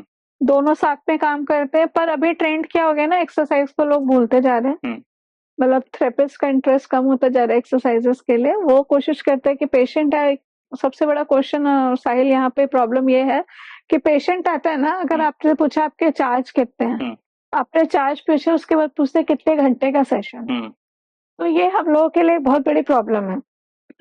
1 घंटे आप किसी का एक्सरसाइज करा नहीं सकते, अगर आपके ओपीडी 21 लोगों की है पर डे की, तो आप 21 घंटे आप एक्सरसाइज कराओगे तो आप कहाँ रहोगे। तो इसीलिए क्या हो गया ना, अब हम लोगों का ट्रेंड चेंज होता जा रहा है। अब फिजियोथेरेपिस्ट बोलते हैं 1 घंटे का सेशन है, 5-7 मिनट एक्सरसाइज कराएगा, उसके बाद वो मशीन्स पे आ जाएगा। मशीन्स का भी रोल उतना ही क्रूशियल है जितना एक्सरसाइजेस का है। दोनों साथ में काम करते हैं तो रिकवरी जल्दी आती है। दोनों में से किसी को भी अवॉइड नहीं कर सकते हैं। बहुत कम केसेस में ऐसा होता है कि सिर्फ एक्सरसाइजेस की जरूरत होती है स्पैज़म दूर करने के लिए, नहीं तो हॉट एंड कोल्ड पैक्स तो हमें देने ही पड़ते हैं क्योंकि पेशेंट रिलीव्ड नहीं फील करता, क्योंकि एक्सरसाइज कराया स्ट्रेन हो गया, स्ट्रेन हुआ तो उसको रिलीव करने के लिए आपको रेस्ट कराओगे, फिर या तो आइस लगाओगे, तो फिर आपको हॉट या कोल्ड पैक तो यूज करना ही पड़ता है, या फिर आपको स्टिमुलेट करना ही पड़ता है मसल को ताकि पेशेंट को जल्दी रिलीफ मिले। तो इसलिए दोनों साथ में ज्यादा अच्छा काम करते हैं। अलग अलग तो किसी को भी कहना थोड़ा मुश्किल है, पर हाँ बहुत देर तक मशीनें नहीं लगानी चाहिए। सेशन भले ही आप छोटा रखो पर अच्छा रखो, जो यूजफुल होता रखो। ऐसे नहीं कि मेरे मशीन क्लिनिक पे 15 मशीनें तो 15 की 15 पेशेंट्स को लगा दूंगी, वैसा वाला माइंडसेट नहीं होना चाहिए। अगर वो नहीं है तो दोनों साथ में बहुत अच्छे से काम करती है। तो मैम जैसा कि आपने बताया अभी कि इलेक्ट्रिक इक्विपमेंट्स भी उतने ही इम्पोर्टेंट है जितना हैंड स्किल का भी रोल है, तो इलेक्ट्रिक इक्विपमेंट्स में क्या मशीन्स होती हैं और वो किस पार्ट को ट्रिगर करती है, मतलब किस पार्ट को टारगेट करती है वो? बेसिकली इलेक्ट्रोथेरेपी में ना जो बेसिक मशीन है वो 4-5 है। एक SWT होती है जिसे शॉर्ट वेव डायथर्मी बोलते हैं, उसको बेसिकली हम हीटिंग के लिए यूज करते हैं। इसके साथ हीटिंग के लिए अभी डीप हीट पैड्स आने लगे हैं, दूसरा यहाँ इंफ्रारेड लैंप्स आने लगे हैं, इन सबको हम लोग डीप हीट के लिए यूज करते हैं। मसल को स्टिमुलेट करने के लिए हम मसल स्टिमुलेटर यूज करते हैं, टेंस यूज करते हैं, IFT यूज करते हैं। अभी इन सब में भी ना ग्रेड 1 ग्रेड 2 हो गया है। लेजर यूज करते हैं, लेजर से क्या है थोड़ा डिजीज की रिकवरी थोड़ा जल्दी होती है। अभी लेजर काफी ट्रेंड में है, लेजर से रिकवरी बहुत फास्ट होती है।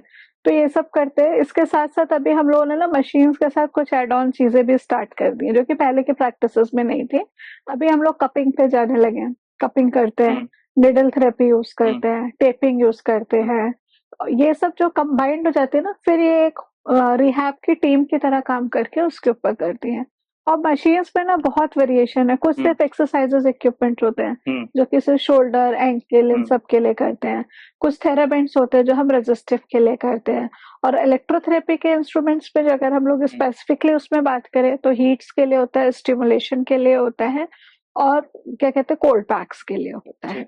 और अभी थोड़ा ये जैसे रिप्लेसमेंट वगैरह हो रहा है या फ्रैक्चर वगैरह हो रहा है तो एक सीपीएम करके मशीन आने लगी है, न्यूरो में काफी मशीन्स आने लगी हैं।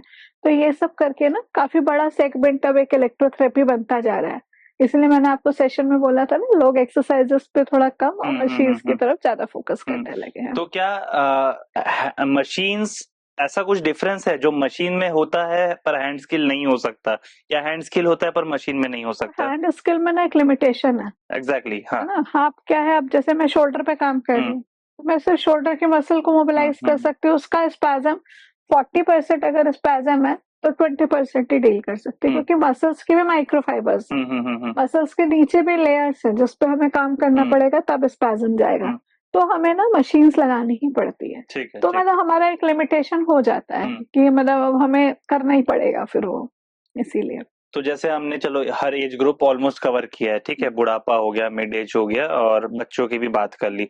बट वुमन जो होती हैं उनमें आजकल सर्वाइकल इशू बहुत बढ़ रहा है, ठीक है। वो एज ग्रुप में तो आती हैं बट वुमन का ये थोड़ा सा अलग हो जाता है जो इश्यूज होते हैं। तो वो क्यों बढ़ रहा है और क्या इलाज है, कितना हेल्प कर सकता है फिजियोथेरेपी? बेसिकली क्या है, स्टार्ट करते हैं कि सर्वाइकल क्या है, क्योंकि ना एज सच ऐसे टर्म हम गूगल पे सर्च करते हैं सर्वाइकल, पर सर्वाइकल क्या है बेसिकली हमारे ना नेक पे 7 बोन्स होती है, उनको हम सर्वाइकल बोन्स बोलते हैं। उसके अंदर इन्फ्लेमेशन हो जाता है, उसपे छोटे छोटे ऑस्टियोफाइट्स बन जाते हैं। ऑस्टियोफाइट बेसिकली एक छोटी सी बोन की डेवलपमेंट हो जाती है, उसकी वजह से जो पेन होता है उसको हम सर्वाइकल बोलते हैं, ठीक है। ये हो गया। हाँ, क्या होता है सर्वाइकल। दूसरा कॉजेस क्या है, एक तो हो गया जो बहुत ज्यादा बेंड करके लिखते हैं, एक वो हो गया ओवर यूज करते हैं, नेक पिलो ठीक नहीं है, जूड़ा बना के सोते हैं, ये सब चीजें ना काउंटर करती हैं। दूसरा पॉस्चर ये हमारा गर्दन को आगे रखने का। दूसरा हमारे शोल्डर पे फैट इतना ज्यादा है कि हमारे यहाँ पे इतनी हैवीनेस है, स्टिफनेस है शोल्डर में कि हमारी नेक के मसल्स को ओवर प्रेशर हो रहा है और उसकी वजह से हो रहा है। तो ये मेन कॉजेज है। दूसरा एज रिलेटेड भी होता है। स्पेसिफिकली आपने वुमेन्स के लिए पूछा, मेरे ख्याल से हमारी सोसाइटी में सबसे ज्यादा बाय प्रोफेशन टीचर्स वुमेन्स, हाँ। कॉपी बहुत चेक करनी पड़ती है, बोर्ड पे लिखना पड़ता है, ऊंची ऊंची चीजें किचन से उतारनी पड़ती हैं, प्लस हमारा कोई लाइफ स्टाइल नहीं है। जैसे मैं पहले ही बोल चुकी है, तो हाईली एक्टिव होंगे या बिल्कुल एक्टिव नहीं होंगे। तो ये सब जो रीजन है ना, इस वजह से वुमेन्स बहुत प्रोन होती है। दूसरा क्या होता है, हम अभी आजकल में देखा होगा आपने, सोफे के एज पे लेट के फोन चला रहे हैं, है ना। तो सोफे का एज ऐसा है, आपने अपनी गर्दन ऐसे रख के, अब एनी हाउ आप अपनी गर्दन को हर्ट करो, आपको लेटर ऑन क्या होगा, नेक पेन होगा, सर्वाइकल होगा, ठीक है। इसके अलावा क्या होता है, अब हम लोग फोन का यूज बहुत कर रहे हैं, वर्क फ्रॉम होम गर्ल्स भी बहुत कर रही है। ऐसे नहीं कि वुमेन सिर्फ टीचर है इसी वजह से हो रहा है, ऐसा नहीं है। वर्क फ्रॉम होम कर रही है, लैपटॉप प्रैक्टिसेस हमारी ऐसी है, इसकी वजह से पेन हो रहा है। अब इसका ट्रीटमेंट क्या है, ठीक है।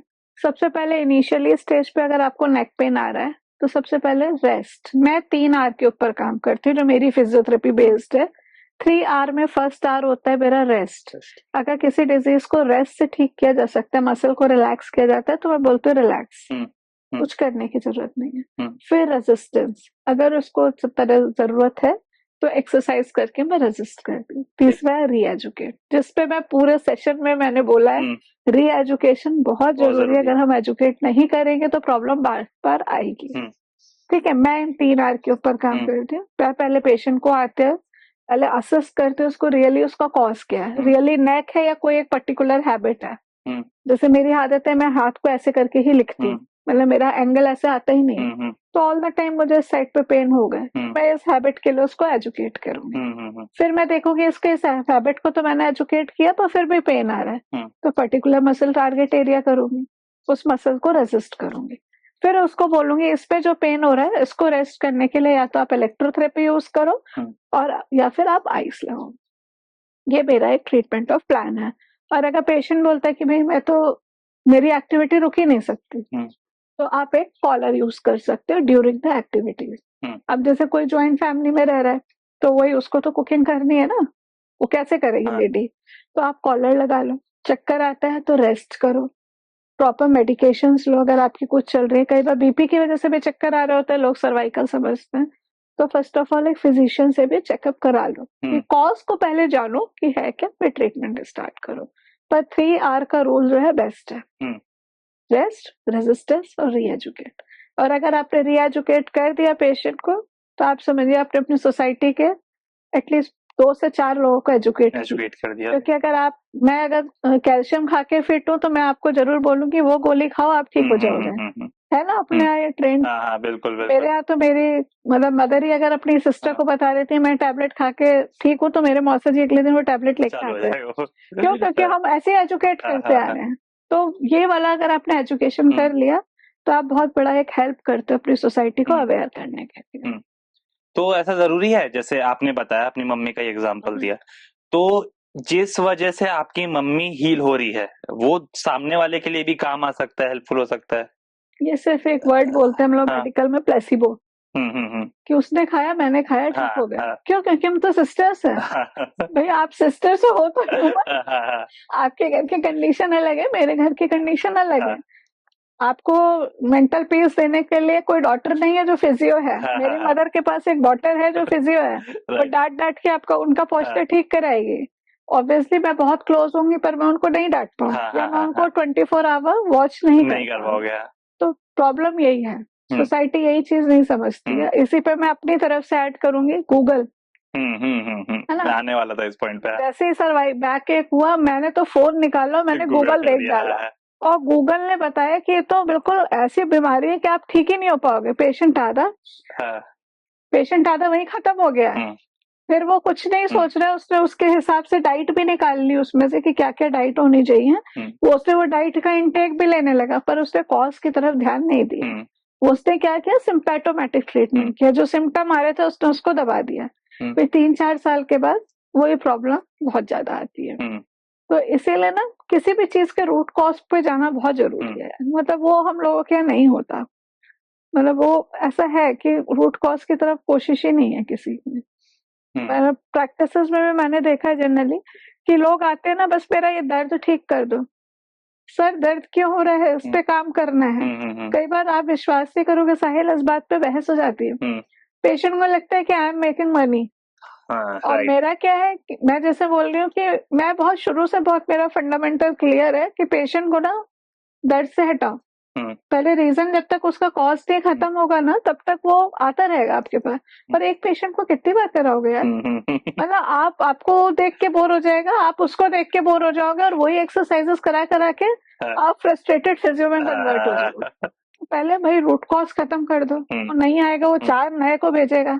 आपके यहाँ भी थोड़ा एनवायरनमेंट खुश होगा, आपका स्टाफ भी खुश होगा, भाई 4 नए लोग आ रहे, वरना वही रिपीटेड 4 लोग आ रहे, तो कैसे काम चलेगा? वो नहीं हो सकता।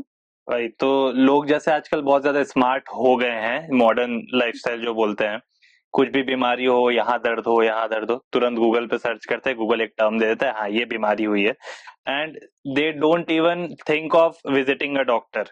ठीक है, तो मैं चाहूंगा आप लोगों को एडवाइस करें, हमारे व्यूअर्स को एडवाइस करें कि गूगल जरूर बताता है, बट क्यों जरूरी है डॉक्टर के पास भी आना? देखो गूगल जो है ना, एक नॉर्मल टर्म के ऊपर बात करता है। जैसे मैंने बात करी सर्वाइकल के ऊपर, ठीक है, मैंने उसके साथ तुम्हें क्या बोला, सर्वाइकल का रीजन क्या हो सकता है कि शोल्डर की मसल्स टाइटनेस, उसकी वजह से नेक में पेन है। गूगल आपको एक ओवरऑल ओवरव्यू देता है, पर आप एक पर्सन हो और आप एक बहुत वैल्यूएबल पर्सन हो सोसाइटी के लिए। सोसाइटी के साथ साथ आप अपने फैमिली के लिए बहुत वैल्यूएबल पर्सन हो। प्लीज 200-400 रुपए के लिए क्या सोचना, डॉक्टर से जाओ, उससे पूछ लो। वो स्टूपिड फेलो नहीं है जो 6-7 साल की डिग्री लगा के एक क्लिनिक का इतना बड़ा सेटअप खोल के बैठा हुआ है। अगर ऐसा होता तो सारे मेडिकल कॉलेज बंद करवा सही दो बात है। और गूगल से ट्रीटमेंट करवा लो, नहीं हो सकता। वो तो थैंक गॉड अभी इतने अवेयर नहीं हुए कि हम लोग खुद ही अपनी सर्जरी नहीं कर रहे हैं। अभी राइट। हम लोग उतने तक पे रुके हुए हैं, वरना थोड़े दिनों में हम तो चाकू छुरी लेके गूगल अपने में दिखाया है। गूगल बताए कि रिप्लेसमेंट में बस ये काटो हो गया। ऐसा नहीं करना है प्लीज। दूसरे 6-7 साल की पढ़ाई करिए और सिर्फ सोसाइटी को सर्व करने के लिए करिए, तो प्लीज उसका फायदा उठाइए। आपको नहीं समझ में आ रहा, मन में क्वेश्चन है, डॉक्टर फ्री है, आप उससे पूछिए, डरिए मत। आपके मन में कोई डाउट है, डॉक्टर से पूछो। ये नहीं कि आप वो हिडन फैक्ट कि डॉक्टर मेरे बारे में क्या सोचेगा कि मैं इसके बारे में भी नहीं जानता, तो आप डॉक्टर के पास एक अननोन बन के जाओ ना। आप क्यों गूगल देख के जाते हो? आप डॉक्टर से अपनी बीमारी के बारे में पूछो, मुझे ऐसा क्यों हो रहा है, इसके क्या रीजन हो सकते हैं, मैं कैसे बच सकता हूँ। अगर डॉक्टर नहीं बताते तब बात अलग है, तब आप जाओ ना। पहले ही आपने एक प्रिजम्पशन बना रखे कि वो तो बताएगा ही नहीं। ऐसा कोई भी डॉक्टर नहीं है सोसाइटी में। वो सर्व करने के लिए यार इतने साल की पढ़ाई कर रहा है, इतना एक्सपीरियंस उसने ऐसे ही नहीं करा। मतलब मेडिकल कॉलेज में भी सर्वाइव करना it is not a easy job, बहुत टफ, कंपटीशन बहुत टफ है। नीट का एग्जाम अपने आप में बहुत टफ है, तो एक बार उनसे सजेशन लो तो। और अगर आपको नहीं है तो आप किसी भी डॉक्टर से बात करोगे, वो बताएगा। आप मेरे पास हो, मैं आपको खुल के बताऊंगी। मुझे कोई भी परेशानी नहीं है किसी को भी एडवाइस करने में।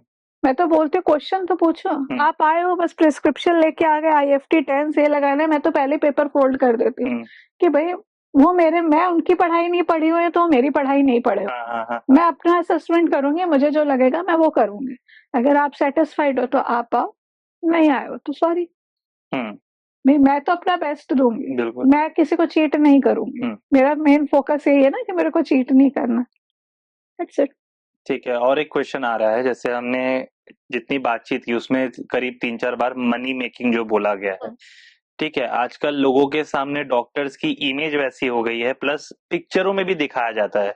अच्छा, और एक टर्म जैसे स्लिप डिस्क जो बोला जाता है, ठीक है, कुछ लोग समझते हैं, कुछ लोग समझ ही नहीं पाते। मतलब बैक पेन और स्लिप डिस्क मतलब ऑलमोस्ट एक सेम एरिया है, तो एक डिफरेंस आप उसमें बताइए, और क्या इलाज है और रीजन भी क्या है, ये सब आप एक बार बताइए। देखिए, वुमेन्स पे रीजन क्या है, पहले वुमेन्स से बात करते हैं।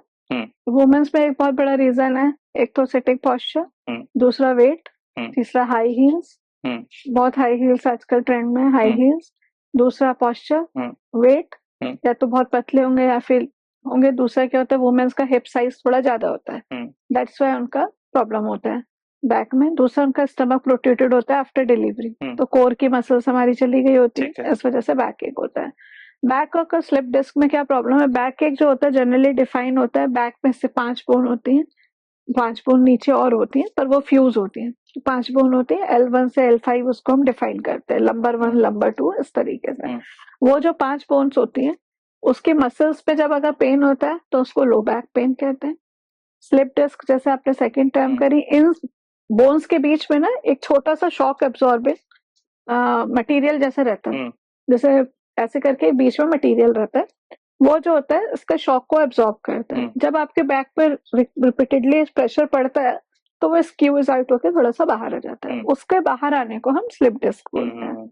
स्लिप डिस्क जब तक वो सिर्फ वो बाहर है दैट इज ओके। जब वो नर्व को कॉम्प्रेस करता है, आपने साइटिका टर्म सुना होगा, जब वो पैर पे नीचे ट्रेवल करने लगता है तो वो साइटिका हो जाता है, तो वो स्लिप डिस्क है। इसमें ट्रीटमेंट क्या होता है, बैक की एक्सटेंशन एक्सरसाइजेस होती हैं, अवॉइड करना होता है आगे झुकना, हैवी वेट उठाना, लेग्स को ओवर स्ट्रेच करना, कि जैसे कि हमने पैर से किसी भी चीज को धक्का मार दिया, हैवी चीज को। अपने घर में भी प्रैक्टिस होगी, देखा होगा आपने, चेयर पड़ी हुई है, पट्टे से पैर से मारा, आगे बढ़ गया। ये सब अवॉइड करना चाहिए जिनको स्लिप डिस्क है। आगे फॉरवर्ड बैंडिंग बना होती है। अगर वॉकिंग करनी है प्रॉपर शूज पहनिए, और अगर शूज पहनने के बाद वॉकिंग करने पे भी पेन होता है तो बेल्ट लगाइए, तो वो आपको हेल्प करेगा। फिजियोथेरेपी बेसिकली क्या करते हैं, पेन रिलीफ करते हैं, क्वालिटी ऑफ लाइफ को इम्प्रूव करता है एक्सरसाइजेस के थ्रू, और मसल को स्टिमुलेट करके सर्कुलेशन को इम्प्रूव करता है, तो वो उसके ऊपर काम करता है। जब लेटर ऑन कंडीशन बहुत वर्स्ट हो जाती है तब डॉक्टर्स बोलते हैं कि नर्व ब्लॉक करनी पड़ेगी। जिस नर्व के थ्रू पैर तक पेन आ रहा है वहां पे ब्लॉक लगा देते हैं, तो आगे की सप्लाई रुक जाती है, तो वो पेन आना बंद हो जाता है, तो वो नर्व ब्लॉक करते हैं। बहुत लेटर स्टेजेस में सर्जरी होती है, पर उससे पहले ना ये अगर आप प्रिवेंशन लेते हो तो जरूरत नहीं पड़ती है। बैक की सर्जरीज की इतनी जल्दी जरूरत अभी तो नहीं पड़ती है, पर लेकिन अगर आपको डूज और डोंट्स फॉलो करने पड़ते हैं, फॉरवर्ड बेंडिंग अवॉइड करनी पड़ती है, आगे की तरह झुकना, अचानक से सामान उठा लेना। और स्लिप डिस्क का ना बेसिक फीचर क्या होता है, आपको लो बैक पेन हो रहा होता है और आप अचानक से उठ के कुछ सामान उठाते हो और आप अटक जाते हो, और आप अटक गए, उसके बाद जब आपको एमआरआई वगैरह हुआ तो पता चला स्लिप डिस्क हुआ है। वो मीन्स क्या होता है, उसने इतना एक्सर्ट प्रेशर उसके ऊपर पड़ा कि वो बाहर आ गया अपनी जगह से, तो फिर वो आपके मूवमेंट को लिमिटेशन में कर देता है।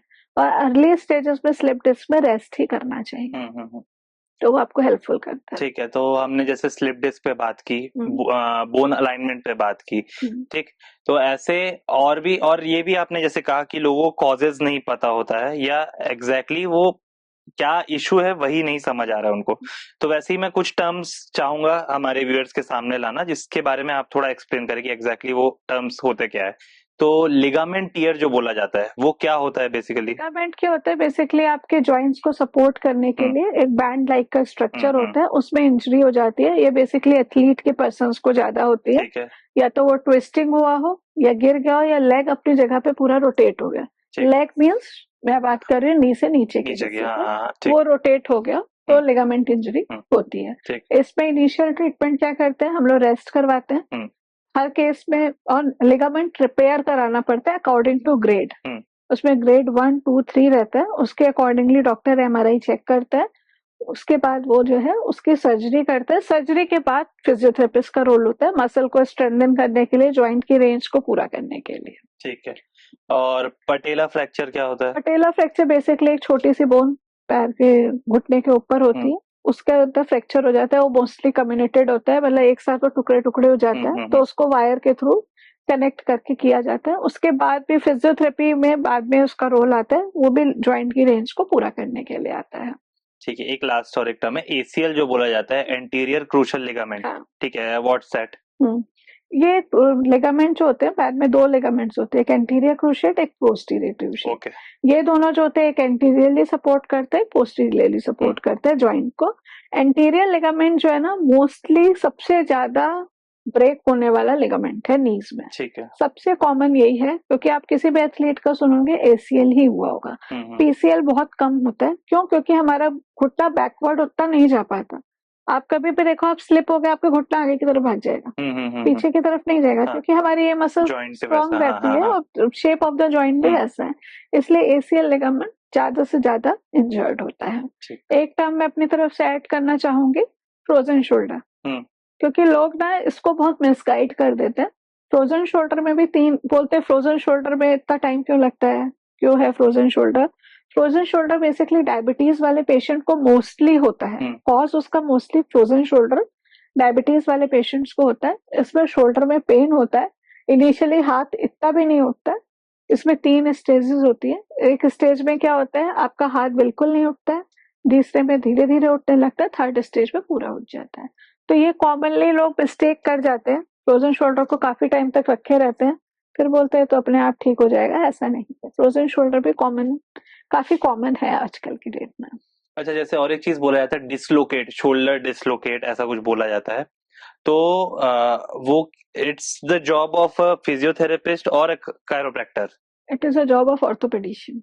ओके ओके ओके ओके, ठीक है, इसको मिसगाइड मत करो, क्योंकि आप कायरो के पास जाओगे वो चटका के सेट कर दे, ठीक है, नो डाउट कि उनको पता रहता है, मैं ऐसा नहीं बोल रही कि कायरो उसको पता नहीं रहता, पर किस स्टेज का है, क्या है, इमोबिलाइज करना है कि नहीं करना है, आपने सेट करवा लिया, वापस उतर गया, तो it is a job of orthopedician. एक बार उनको, बहुत से लोगों को आपने भी देखा होगा, मेरा तो शोल्डर उतर गया था, मैंने ऐसे किया सेट। एग्जैक्टली, अब थोड़े टाइम बाद उसका जब फिर से होगा, वो फिर से सेट करने की कोशिश करेगा, नहीं होगा। तो अगर आपने सेट कर भी लिया तो गो टू ऑर्थोपेडिशियन, प्लीज उसको जाके बताओ मेरे साथ ऐसा हुआ था।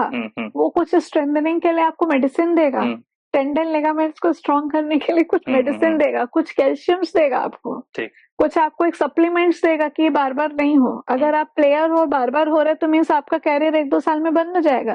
तो प्लीज डू विजिट, एक बार मिलो। मैं भी ऐसे तो सेट करने को मैं भी कर दूंगी, क्योंकि क्या है, मुझे पता है वो इस जगह पे ही वापस जाना है ना, पर लेकिन उसके बाद का क्या प्रिकॉशन प्रिवेंशन है, वो तो भाई जो उसमें मास्टर है वही बताएगा ना, वो मेरा तो नहीं है काम।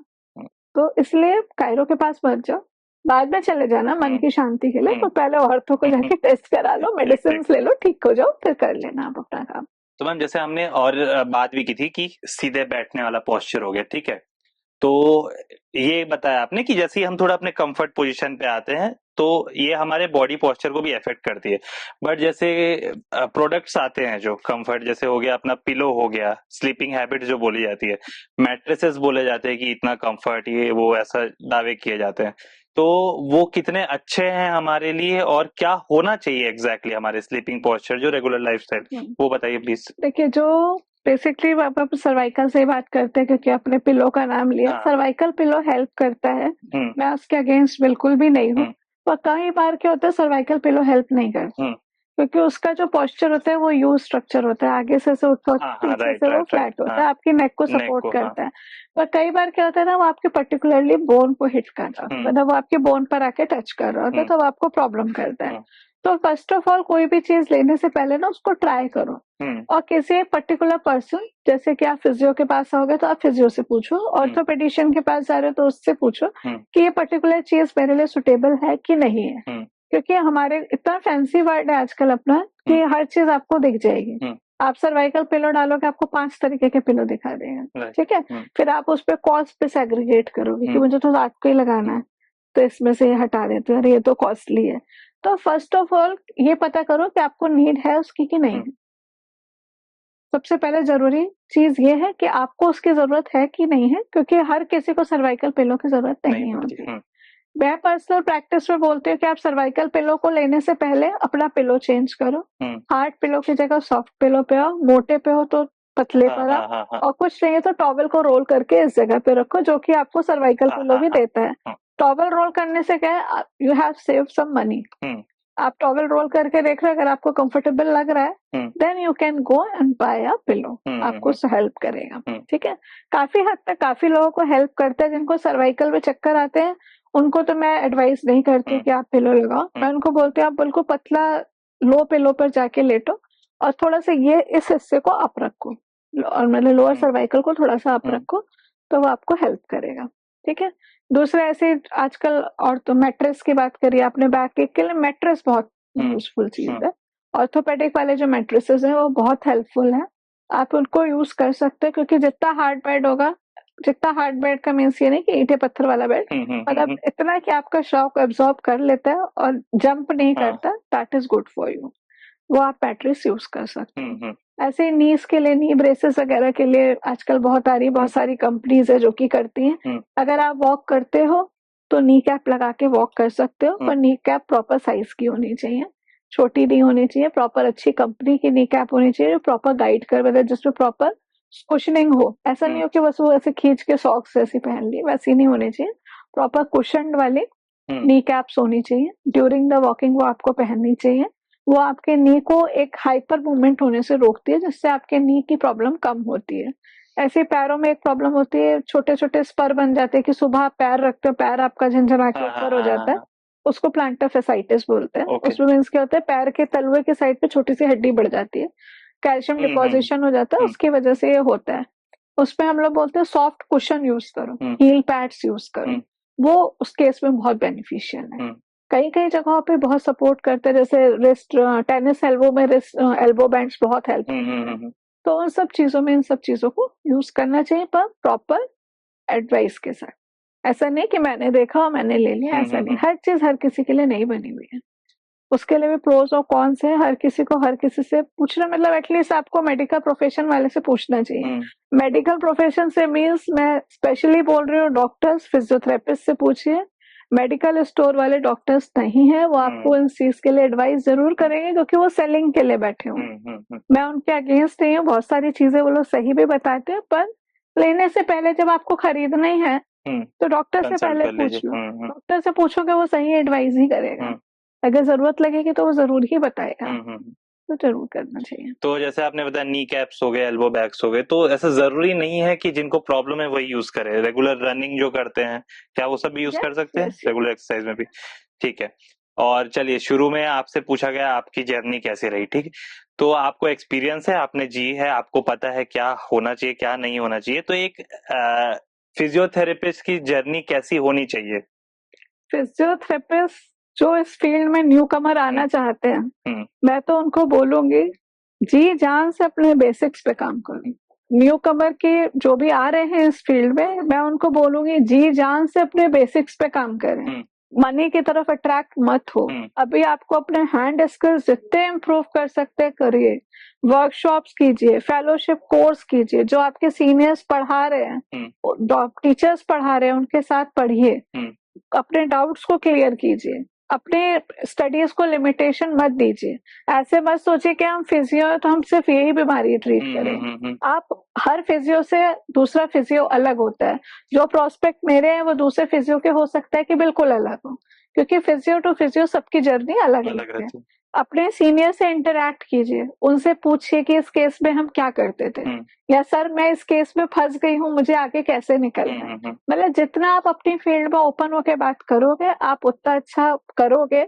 और उसका जो मुझे बेनिफिट है वो मुझे आज मिलता है। आई एम फ्रॉम लखनऊ और मैं यहाँ छत्तीसगढ़ में बैठी हूँ, है ना। छत्तीसगढ़ में आके अपनी प्रैक्टिस अपने बेसिस पे, अपने एथिक्स पे, वहाँ के एथिक्स पे यहाँ सेट करना, इट्स अ टफ जॉब। पर क्यों? क्योंकि मैंने थ्रू आउट द कैरियर मैंने कभी भी सीखने से मना नहीं किया। राइट। स्टिल नाउ मेरा अगर कोई जूनियर मुझे कोई चीज बताता है तो मैं उसको बहुत केयरफुली लिसन करती हूँ। क्यों? क्योंकि वो अभी गो थ्रू है स्टडीज में, मैं स्टडीज से अवे हो चुकी हूँ। ठीक है, मैं एक पर्टिकुलर टॉपिक पढ़ सकती हूँ, पर उनको कोई पढ़ा रहा है तो पर्टिकुलरली उसी चीज पे पढ़ा रहा है। तो हैंड स्किल ट्रेनिंग पे ध्यान दो, वर्कशॉप करो, फेलोशिप्स करो, होम विजिट्स की तरफ मत भागो। अभी बहुत टाइम है, पूरा कैरियर पड़ा है। जरूरी नहीं है कि आप क्लिनिक्स और हॉस्पिटल तक ही सीमित रहो। मैं आप लोगों से बोलूंगी एक रिहैब टीम की तरह काम करो। आपस में एक नेटवर्क बिल्डअप करो, आपस में बातचीत करो, एक ग्रुप बनाओ अपना। जो डिफरेंट प्रॉब्लम्स आप लोग शेयर करते हैं, आपस में बात करो, एक ट्रीटमेंट प्लान को नई अप्रोच देने की कोशिश करो। ऐसे मत सोचो कि मेरा सीनियर टेंस लगाता था तो मैं भी टेंस लगाऊंगी। नहीं, कुछ नया करो, तभी फील्ड आगे जाएगी। और आप लोग इस समय आ रहे हो जिस समय इस फील्ड को आप आगे और लेके जा सकते हो। हम लोग जब से आए, हम फील्ड को यहाँ पहुंचा पाए। You have a very good chance कि लोगों को बहुत अवेयरनेस है, आप लोग आगे तक जा सकते हो। तो प्लीज हैंड्स ऑन पे प्रैक्टिस करो, नई नई सिटीज में जाओ, नए नए सेटअप्स देखो, मशीन्स तक लिमिट मत रहो, अपने हिसाब से एक्सरसाइजेस डेवलप करो। जैसे मैं 3R पे वर्क करती हूँ, आप लोग अपने कुछ R, अपने कुछ X, अपने कुछ Y फाइंड आउट करो, उसके ऊपर काम करो। और सबसे ज्यादा जरूरी है इंटरैक्ट करो। किसी सेमिनार में जाते हो, छुप के उस सेमिनार का हिस्सा बन के मत बैठो। पेपर प्रेजेंट करो, पोस्टर प्रेजेंट करो, जो फैकल्टी आई है उससे बात करो, अपने आप को ओपन अप करो, क्योंकि आप लोगों के लिए बहुत ग्लोरीफाई वर्ड है। और कर सकते हो। गर्ल्स को तो मैं स्पेशली बोलती हूँ इस फील्ड में जरूर आओ, क्योंकि इससे अच्छी कोई फील्ड नहीं है। इसलिए क्योंकि आप अपनी मैरिज लाइफ और अपना कैरियर दोनों बहुत स्मूथली चला सकते हो। Plus you have in a safe hands. आपको कोई इमरजेंसी ड्यूटीज नहीं करनी है, पर्टिकुलर टारगेट एक ग्रुप, एज ग्रुप नहीं है कि आपको सर्जरीज ही करनी है, ऐसा कुछ नहीं है। आपको सबको प्रिवेंटिव और एडवाइस देनी है। तो प्लीज डू, मैं तो यही सजेस्ट करूंगी। बहुत अच्छा टाइम है आप लोगों के पास, ग्रो कीजिए। कुछ भी डाउट है, कुछ भी अपने सीनियर से बात कीजिए। हो सकता है वो उस समय एरोगेंटली जवाब दे, पर वो शायद अपना टाइम याद करेगा तो आपको कॉल बैक जरूर करेगा। मैं तो ऐसे ही सोचती हूँ। ठीक है, मैं आप चाहता हूँ कि जितने लोग देख रहे हैं उनको आप बताएं, अगर वो आपका अपॉइंटमेंट चाहते हैं, आपसे कंसल्टेशन चाहते हैं, तो कहाँ आपका क्लिनिक या कहाँ आपसे मिल सकते हो? देखिए, मेरा क्लिनिक स्मृति नगर में गौरी होटल के सामने है। Pain and relief physiotherapy clinic के नाम से है। आप लोग गूगल पे भी मेरा क्लिनिक का नेम और एड्रेस सर्च कर सकते हो। अपॉइंटमेंट के लिए उसमें मेरा नंबर दिया हुआ है, आप लोग मुझसे बात कर सकते हो। Thank you so much ma'am for coming हमारे शो को और अवेयर करने के लिए, लोगों को अवेयर करने के लिए। Thank you so much. That's all for this episode.